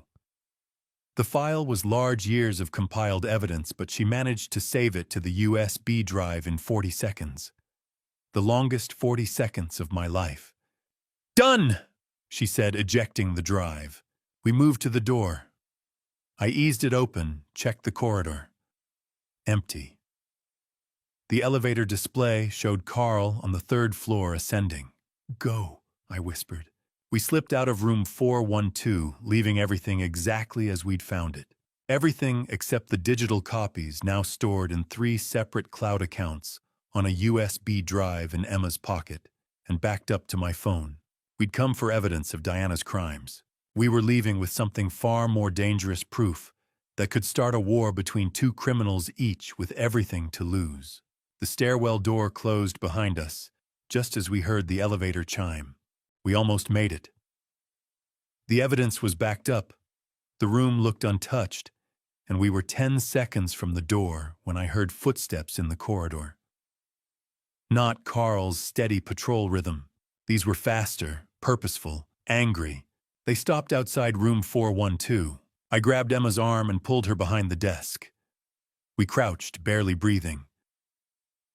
Beneath the door, 2 shadows blocked the hallway light. The handle turned. Fluorescence snapped on blinding. Ryan Mitchell stood in the doorway. Carl was beside him, stiff in his security uniform hand, hovering near his radio. Motion sensors, Bob. Ryan's voice was stripped of charm, cold and precise. 4th floor triggered 20 minutes ago. Did you think I wouldn't monitor my own building? I stepped out, shielding where Emma hid. Stay away from my daughter. Ryan's smile was thin as wire. Your daughter. She's my wife. Legally, what's hers is mine. You're the criminal who broke into a government office? He glanced at Carl. Isn't that right? Carl shifted uneasily. Mr. Mitchell, should I call the police? Not yet. Ryan's eyes stayed on me. Let's see what they thought they could steal. We didn't steal anything, I said, backing toward the desk. No. He entered the room with calm, rehearsed grace. Then why break into my mother's office in the middle of the night? His gaze flicked past me. Where is she, Bob? Where's Emma? Emma rose from behind the desk. For a heartbeat, surprise cracked his mask. Then it returned. I'm right here, she said, voice steady. And I know exactly what you are. His face softened into concern, so convincing it might have fooled anyone else. Emma, sweetheart, whatever your father told you. Lauren King, she cut in. Kayla Roberts, Nicole Turner.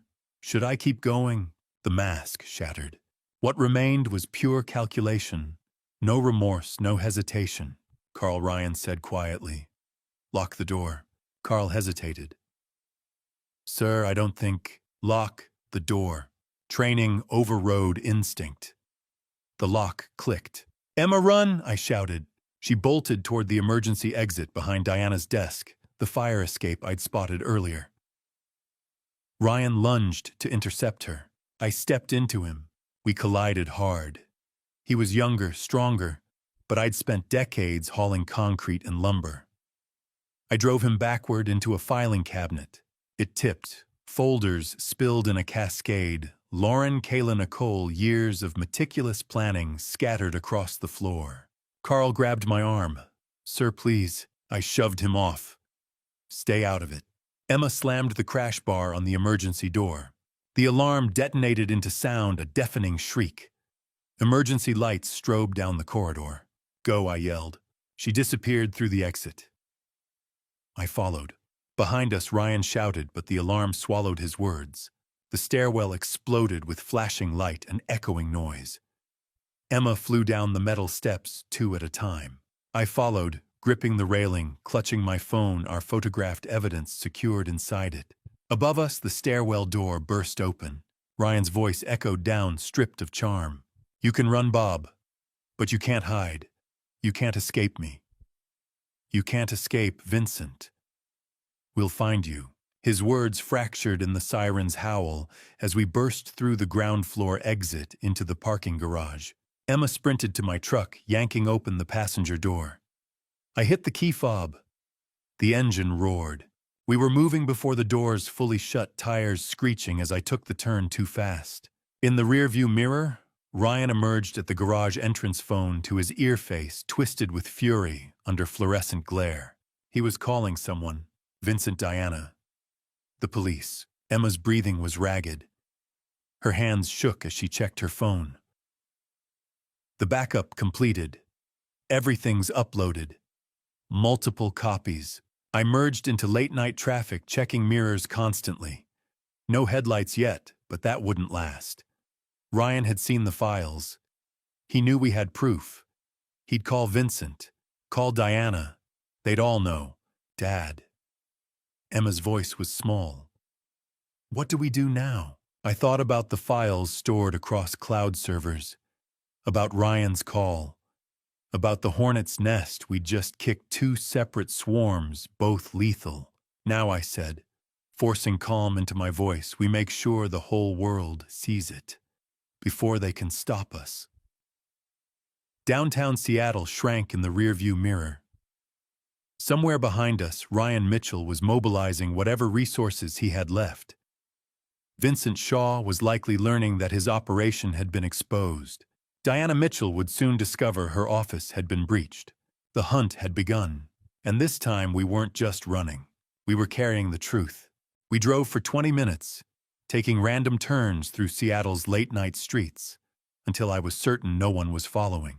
When we finally pulled into the parking lot of a 24-hour diner on the city's outskirts, my hands were shaking so badly I could barely turn off the engine.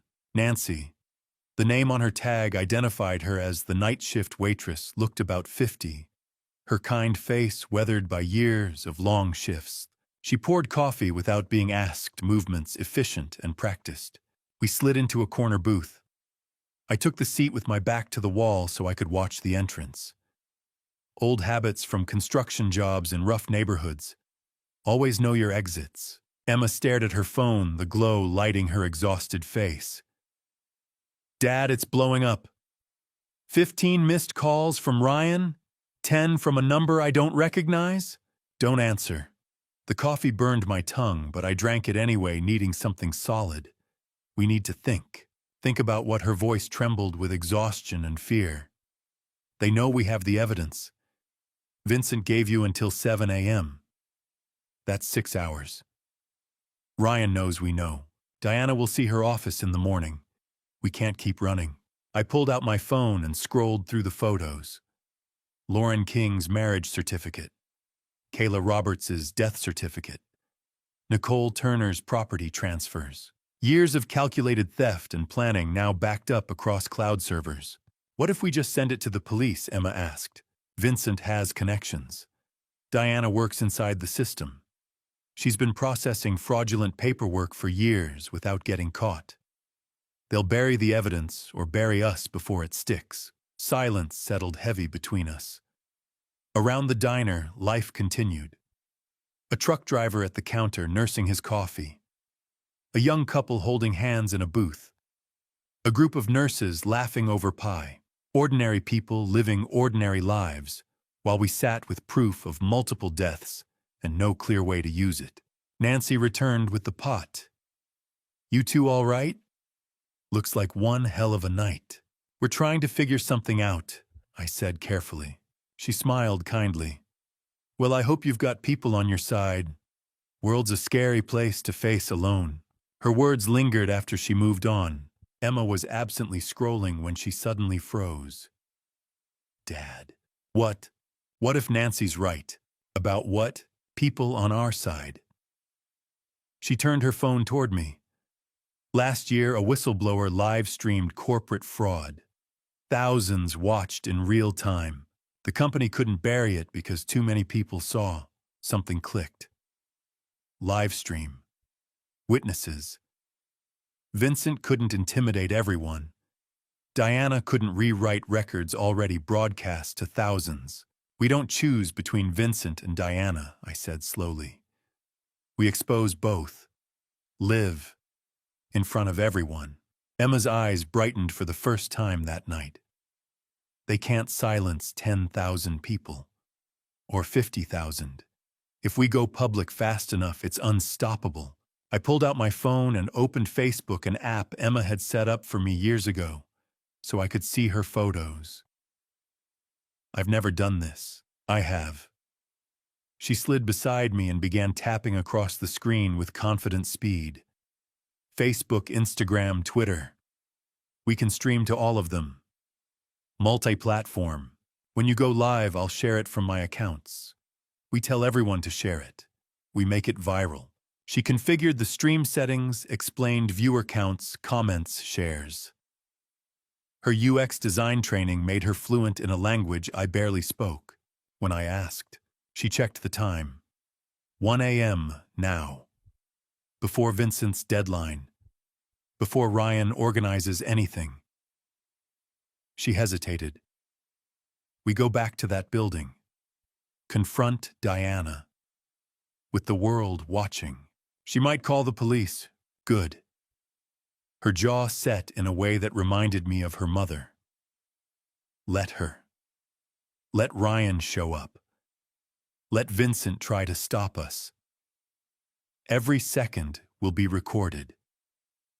They can't make us disappear if everyone's watching. I looked at my daughter, brave enough to walk back into danger for proof, exhausted, but unbroken. Your mother would be proud, I said quietly. Emma's eyes filled, but she smiled. She'd probably say we're both crazy. She'd be right. I left cash on the table, enough to cover coffee and a generous tip for Nancy, whose offhand advice had sparked this plan.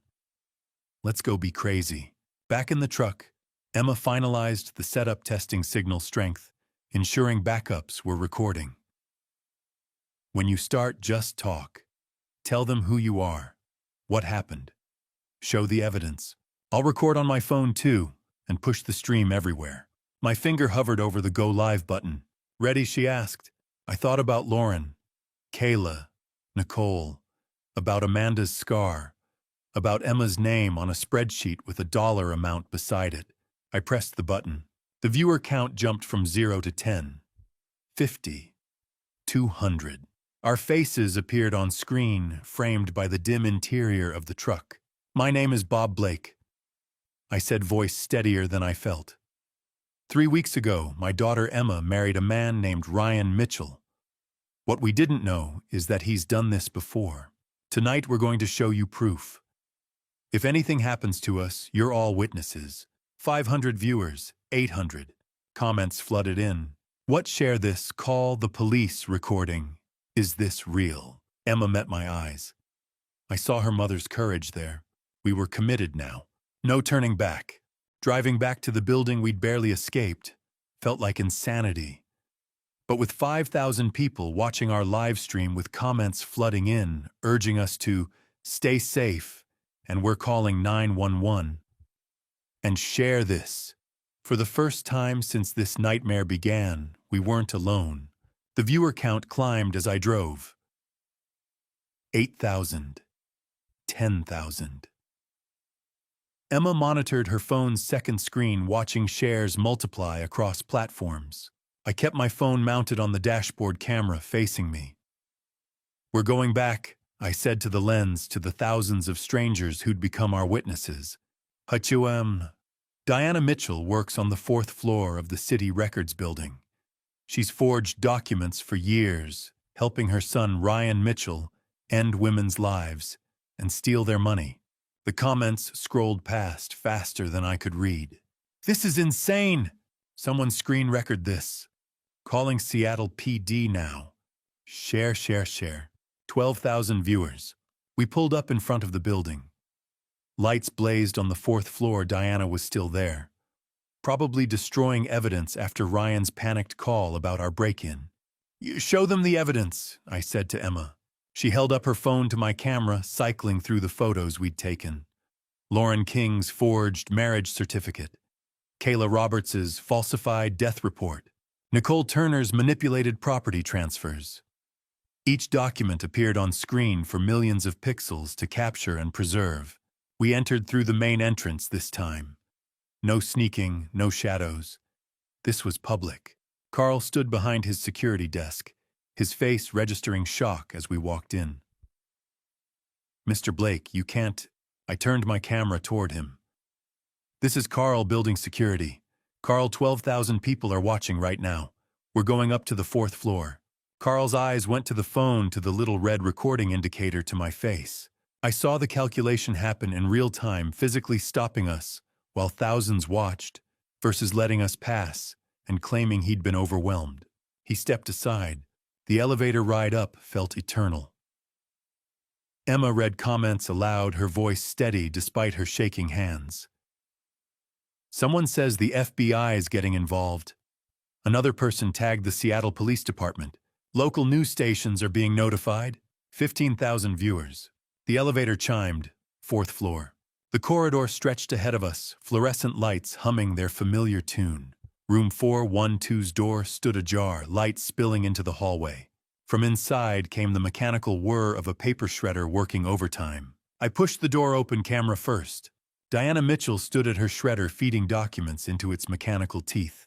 Papers littered the floor around her, torn folders, scattered photographs, the desperate detritus of someone trying to erase their crimes. She looked up at the sound of our entrance. Her eyes found the camera, found the little red light. Her face went pale. "What are you doing?" Her voice was small, tight with fear. 15,000 people are watching this, Diana. I kept my voice calm, steady. "Want to tell them about Lauren King?" Get out." She tried for authority, but it came out shrill. "This is private property. You're trespassing. I'll call the police." "Please do." Emma stepped forward, her phone raised to show Diana the screen. 15,000 witnesses, all of them recording. My name was supposed to be next, wasn't it? Emma Blake. "Target number 4. Diana's eyes darted between us, the cameras, the door. Trapped. "Kayla Roberts." Emma continued, her voice hard.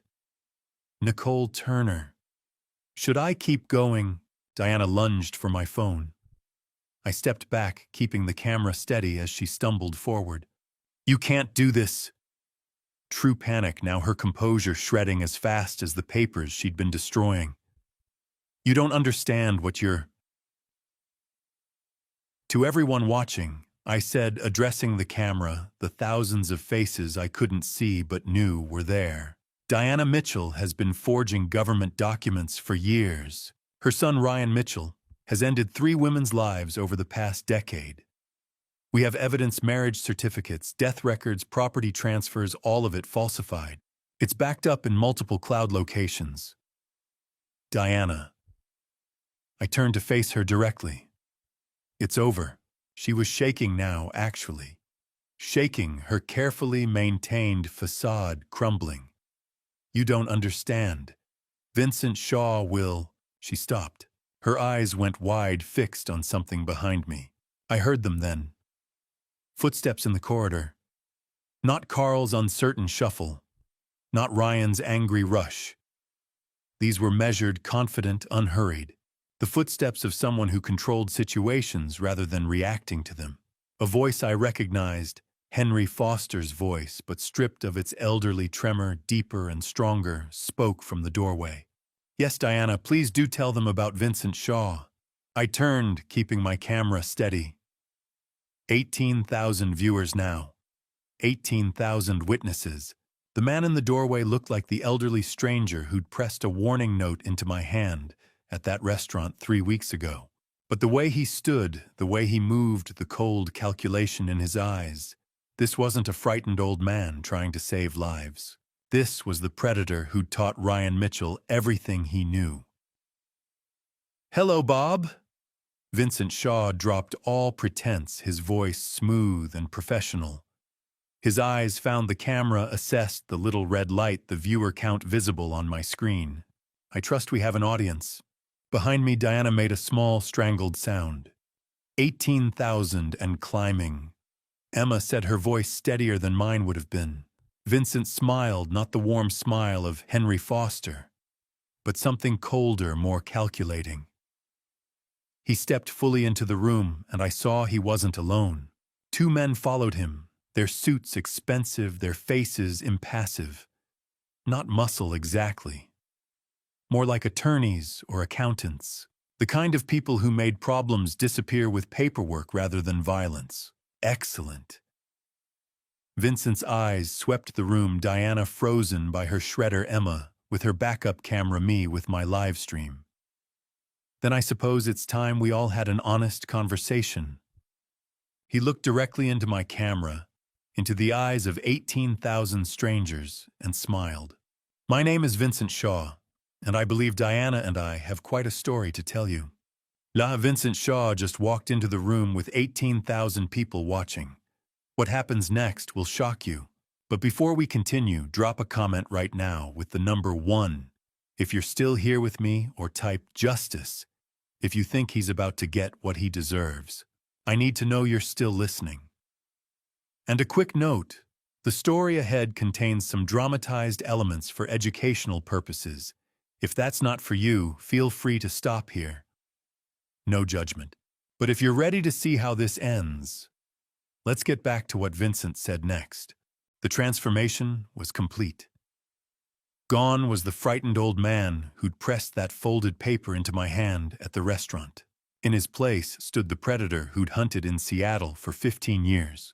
Vincent Shaw walked into Diana's office with 3 men flanking him.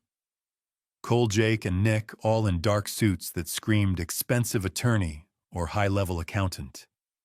Not muscle. Something worse. The kind of people who made problems disappear with paperwork. I kept my camera pointed at Vincent's face. 20,000 people are watching Vincent. Say hello. He glanced at my phone, registered the viewer count, frowned slightly, but his confidence never wavered. That was his mistake. He didn't understand what 20,000 witnesses meant in the age of digital permanence. A slight smile. "Impressive, Bob. But you're still thinking too small." Diana started to speak. "Vincent, what are you—" "Quiet, Diana." He didn't even look at her. "Your amateur operation is over." He turned his attention back to me, to the camera, to the audience he still didn't fully comprehend. "You played your part perfectly, Bob. The angry father, desperate to save his daughter. I gave you just enough information to tear Diana apart.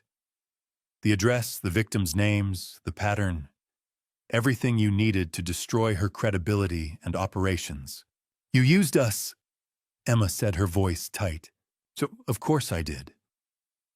Vincent's tone suggested this should be obvious. Diana's sloppiness was attracting federal attention. Bad for my business. I needed her gone, but it had to be clean. No connection to me. And then Bob Blake appeared, construction worker, no criminal record, acting purely from paternal love. Perfect. 25,000 viewers. The number kept climbing. You're confessing," I said quietly, "in front of 25,000 people." Vincent's laugh was genuinely amused. "Confessing, no, Bob. I'm explaining. There's a difference." He walked casually to Diana's desk, picked up one of the folders she'd been trying to shred. "You see, I've been running organized operations in Seattle for 15 years. Tech executives, federal contractors, real money, not Diana's petty widow-killing scheme." He dropped the folder back on the desk with contempt. Diana here ended 4 women's lives for less than $1 million total. Crude. Obvious. The kind of sloppy work that draws attention.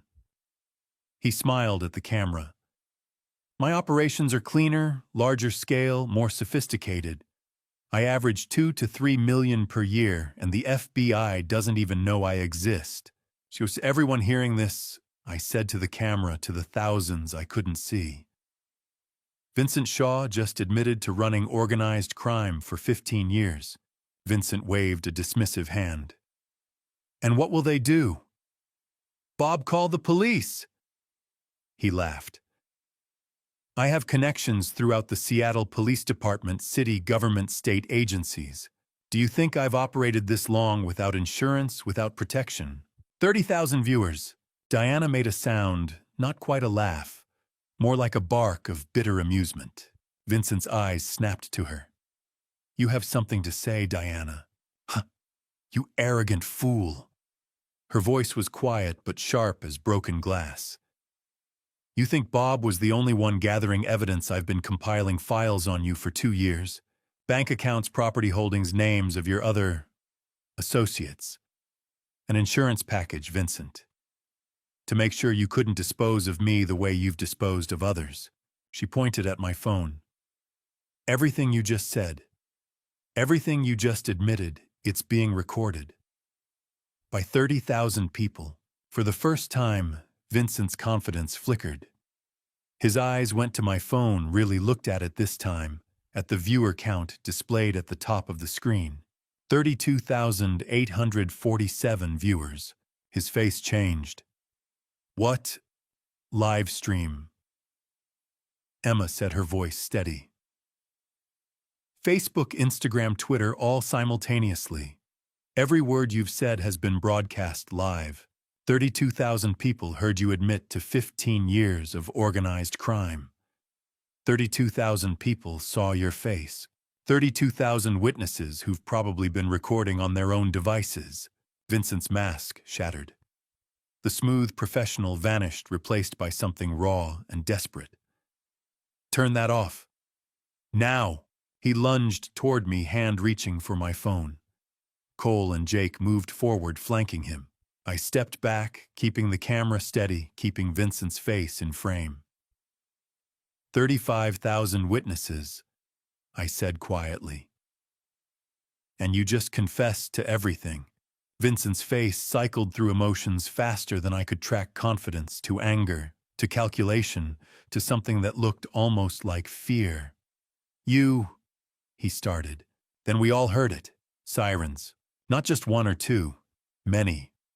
Growing louder, converging from multiple directions.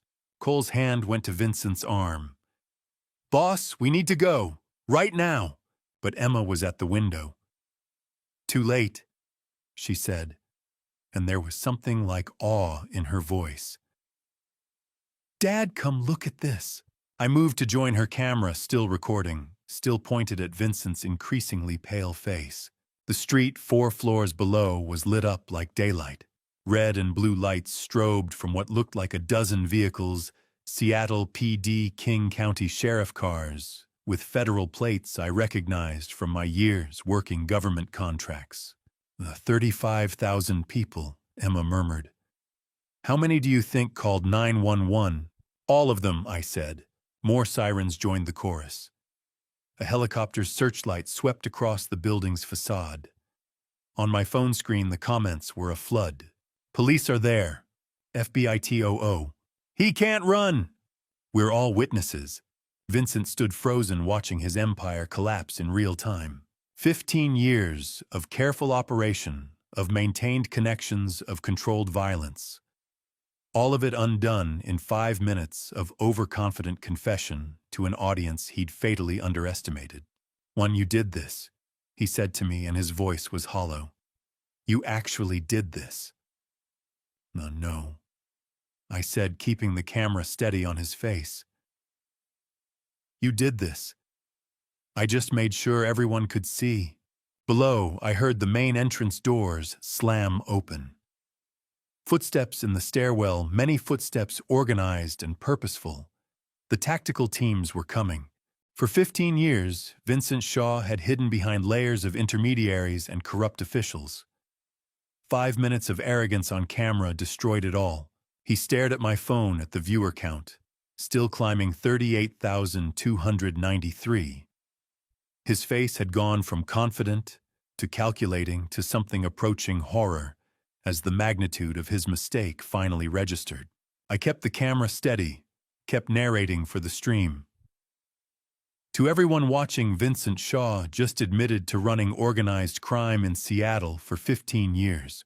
Diana Mitchell forged government records and helped her son Ryan Mitchell end women's lives.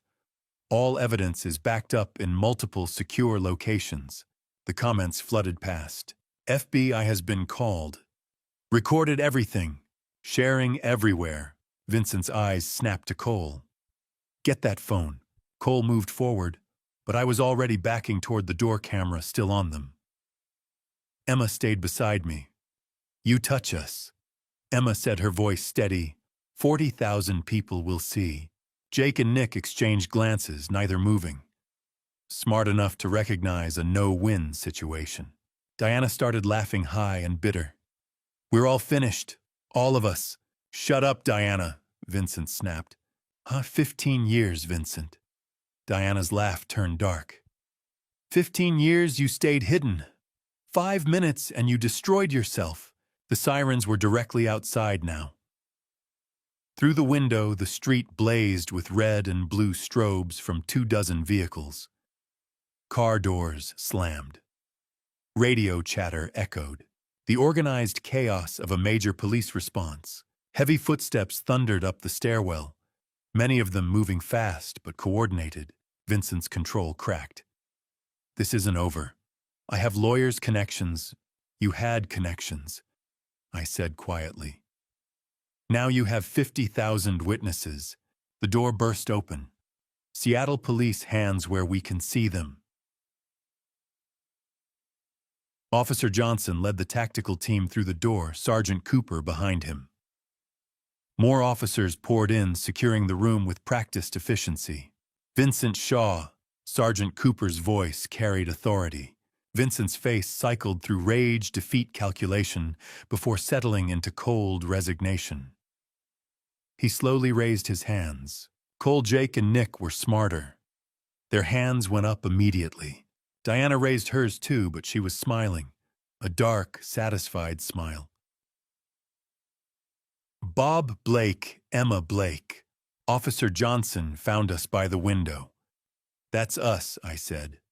Still live streaming, 53,000 people watching. Johnson nodded. We've been getting hundreds of calls. FBI's on their way. Sergeant Cooper moved to Vincent, pulling out handcuffs. Vincent Shaw, Diana Mitchell. You're under arrest for conspiracy extortion accessory to multiple counts. He continued reading rights while the tactical team cuffed Vincent, then Diana, then Cole. Jake and Nick, I kept filming. Everyone watching arrests are being made. Vincent Shaw, Diana Mitchell, and 3 associates, Cole, Jake, and Nick, are in custody.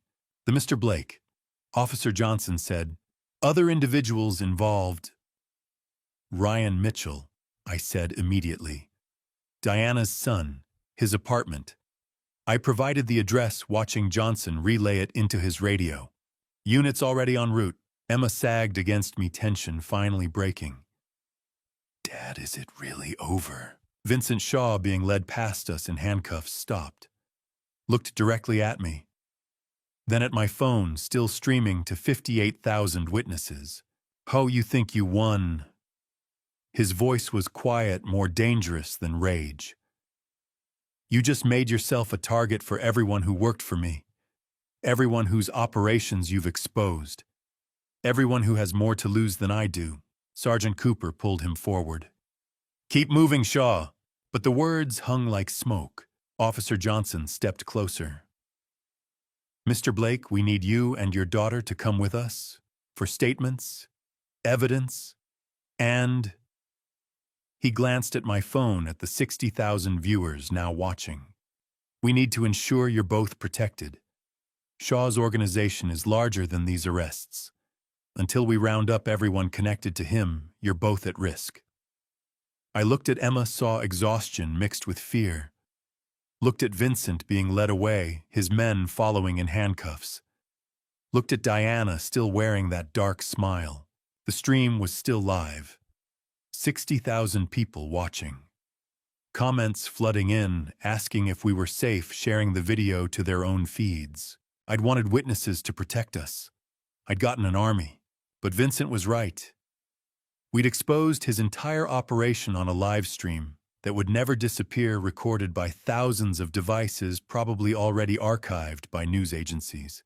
Every person in Shaw's organization now knew our faces, our names. "We'll come with you," I said to Officer Johnson, then to the camera. "We're safe. The police have us. Thank you all for watching, for calling, for being witnesses." Before I could end the stream, Officer Johnson's radio crackled. "At all units, we have eyes on Ryan Mitchell. Subject attempting to flee. In pursuit." Emma's breath caught. Vincent, halfway to the door, stopped and looked back at us one final time. His expression wasn't anger anymore. It was something colder, a promise. The interrogation room at Seattle Police Department looked nothing like television.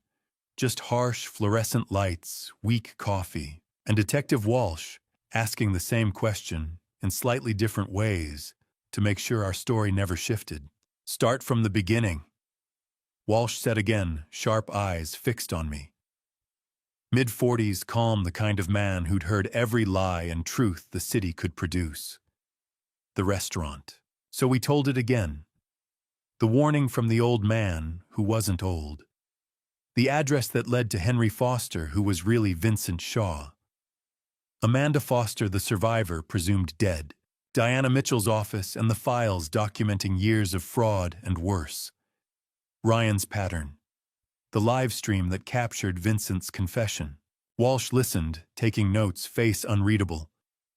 When we finished, he leaned back. "The live stream was genius," he said. "Reckless, but genius. 60,000 witnesses means Shaw's lawyers can't spin this.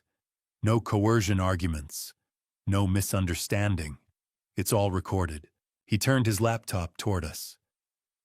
The video had already crossed 2 million views and was climbing. News outlets were reposting it. Legal analysts were dissecting it in real time. FBI's involved. Walsh continued. District attorneys drafting charges. Conspiracy, extortion, fraud, accessory to murder. Diana Mitchell's facing similar counts, plus forgery of government documents. He paused. We picked up Ryan Mitchell at 2:47 a.m. He was packing to run. Emma let out a breath she'd been holding for hours. "He's charged with 3 counts of murder and conspiracy," Walsh said. Diana's files gave us everything. Dates, methods, financial trails. Lauren King, Kayla Roberts, Nicole Turner. Their families will finally have answers. Another detective entered with an evidence log. Photos, databases, documents secured. Chain of custody documented. Walsh nodded. "You two did dangerous work. Probably traumatic. But good." "Amanda," I asked. "She's here, giving her statement. She asked to see you." 20 minutes later, Amanda stepped into the room. Her eyes were red but steady. "You did it," she said softly.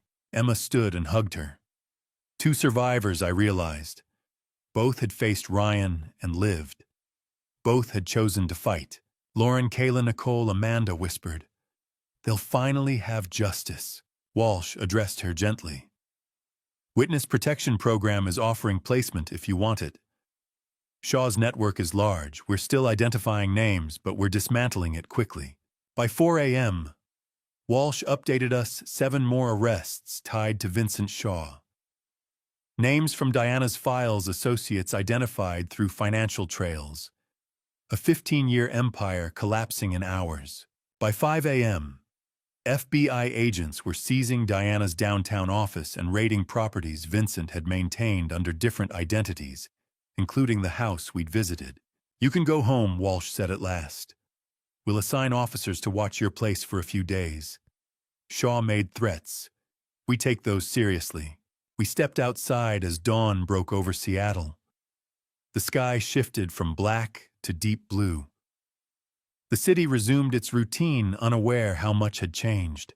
News vans lined the street. Reporters surged forward. Mr. Blake, Emma, how did you know to live stream? Were you afraid? What do you want people to know? Officers formed a corridor and escorted us to my truck. We said nothing.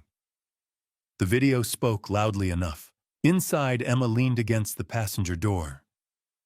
Dad, she asked quietly, is it really over? I thought about Vincent's threats, about others in his network who might still resent us. But I also thought about 60,000 live witnesses, about millions more who had watched afterward, about federal agents and prosecutors now holding airtight evidence. Yes, I said, it's over.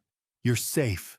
She closed her eyes and fell asleep within minutes. My phone buzzed non-stop as I drove through quiet streets, messages from old friends, former clients, men I'd worked construction with decades ago. All had seen the stream or the news. One message stood out. From Amanda. Thank you for believing, for fighting, for not giving up. You gave me back something I thought I'd lost forever. I didn't know how to answer, so I saved it. By the time we pulled into our driveway, the sun was fully up. Emma woke as I cut the engine, disoriented for a moment before memory returned. We're home, I said. We walked inside. The house looked the same. The furniture Sarah had chosen, the photos lining the walls, the kitchen table where I'd built so many things over the years. Yet everything felt different. 3 weeks ago, Emma had been a newlywed, beginning what she thought was a happy life. Now she was a survivor, someone who had faced a predator and lived. I had learned something about fatherhood. Protecting your child doesn't always mean shielding them from danger. Sometimes it means trusting them to stand beside you in the fight. My phone buzzed again. A news alert. Seattle crime boss confesses live viral stream topples criminal empire. 6 million views. 60,000 witnesses had become 6 million. By tomorrow, maybe 10. By next week, who knew?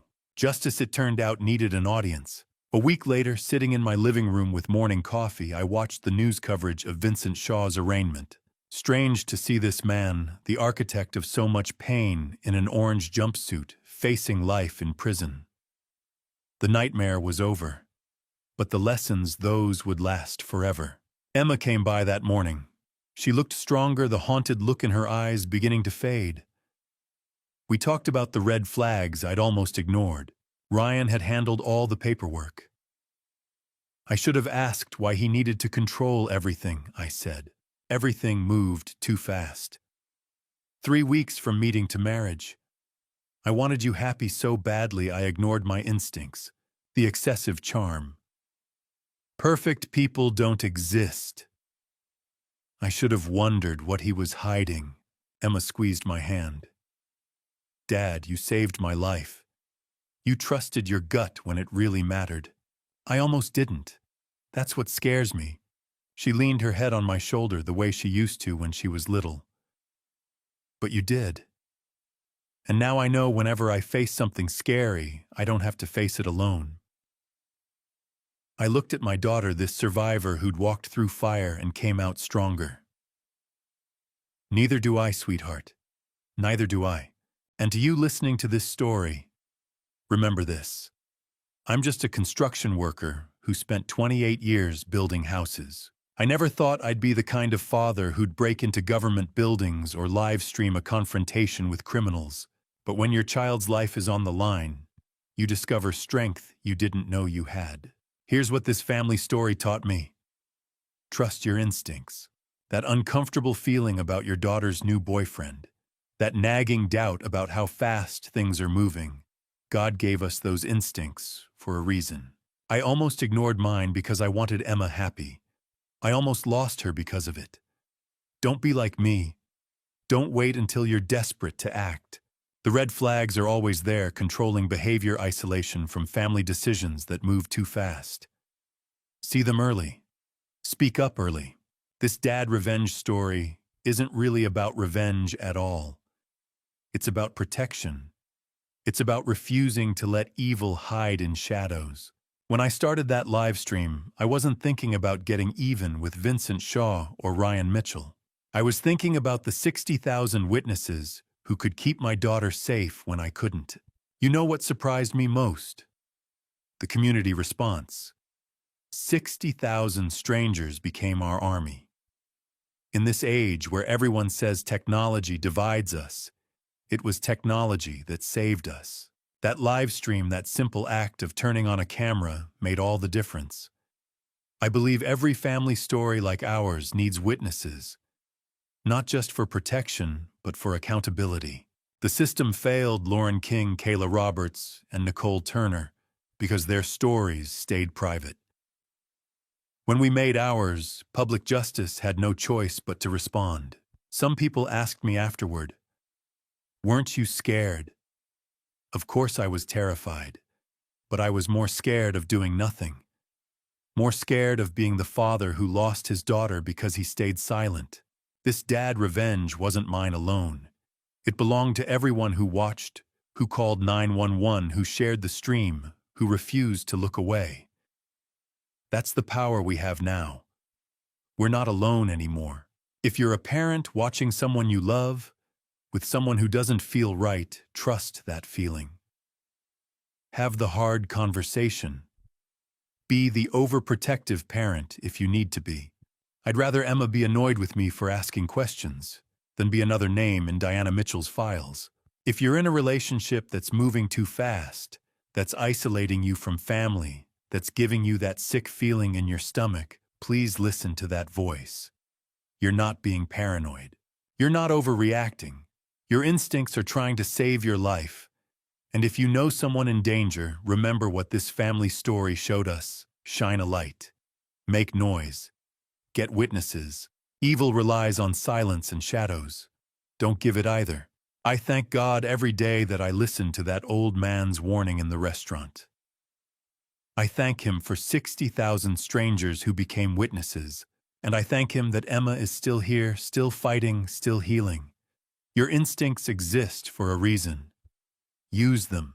If this story resonated with you, please hit that subscribe button. More stories like this need to be told, stories that might save lives. Leave a comment sharing your own experience with trusting your instincts, or tag someone who needs to hear this message. And please share this video. Somewhere out there, another father might need the courage to act. Another daughter might need to know she's not alone. Thank you for staying with us until the end. Your time and attention matter.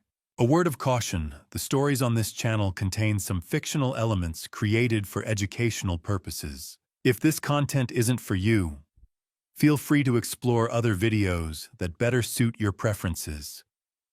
We respect your choice, because maybe, just maybe, our dad revenge story, our fight for justice, can help save someone else's family.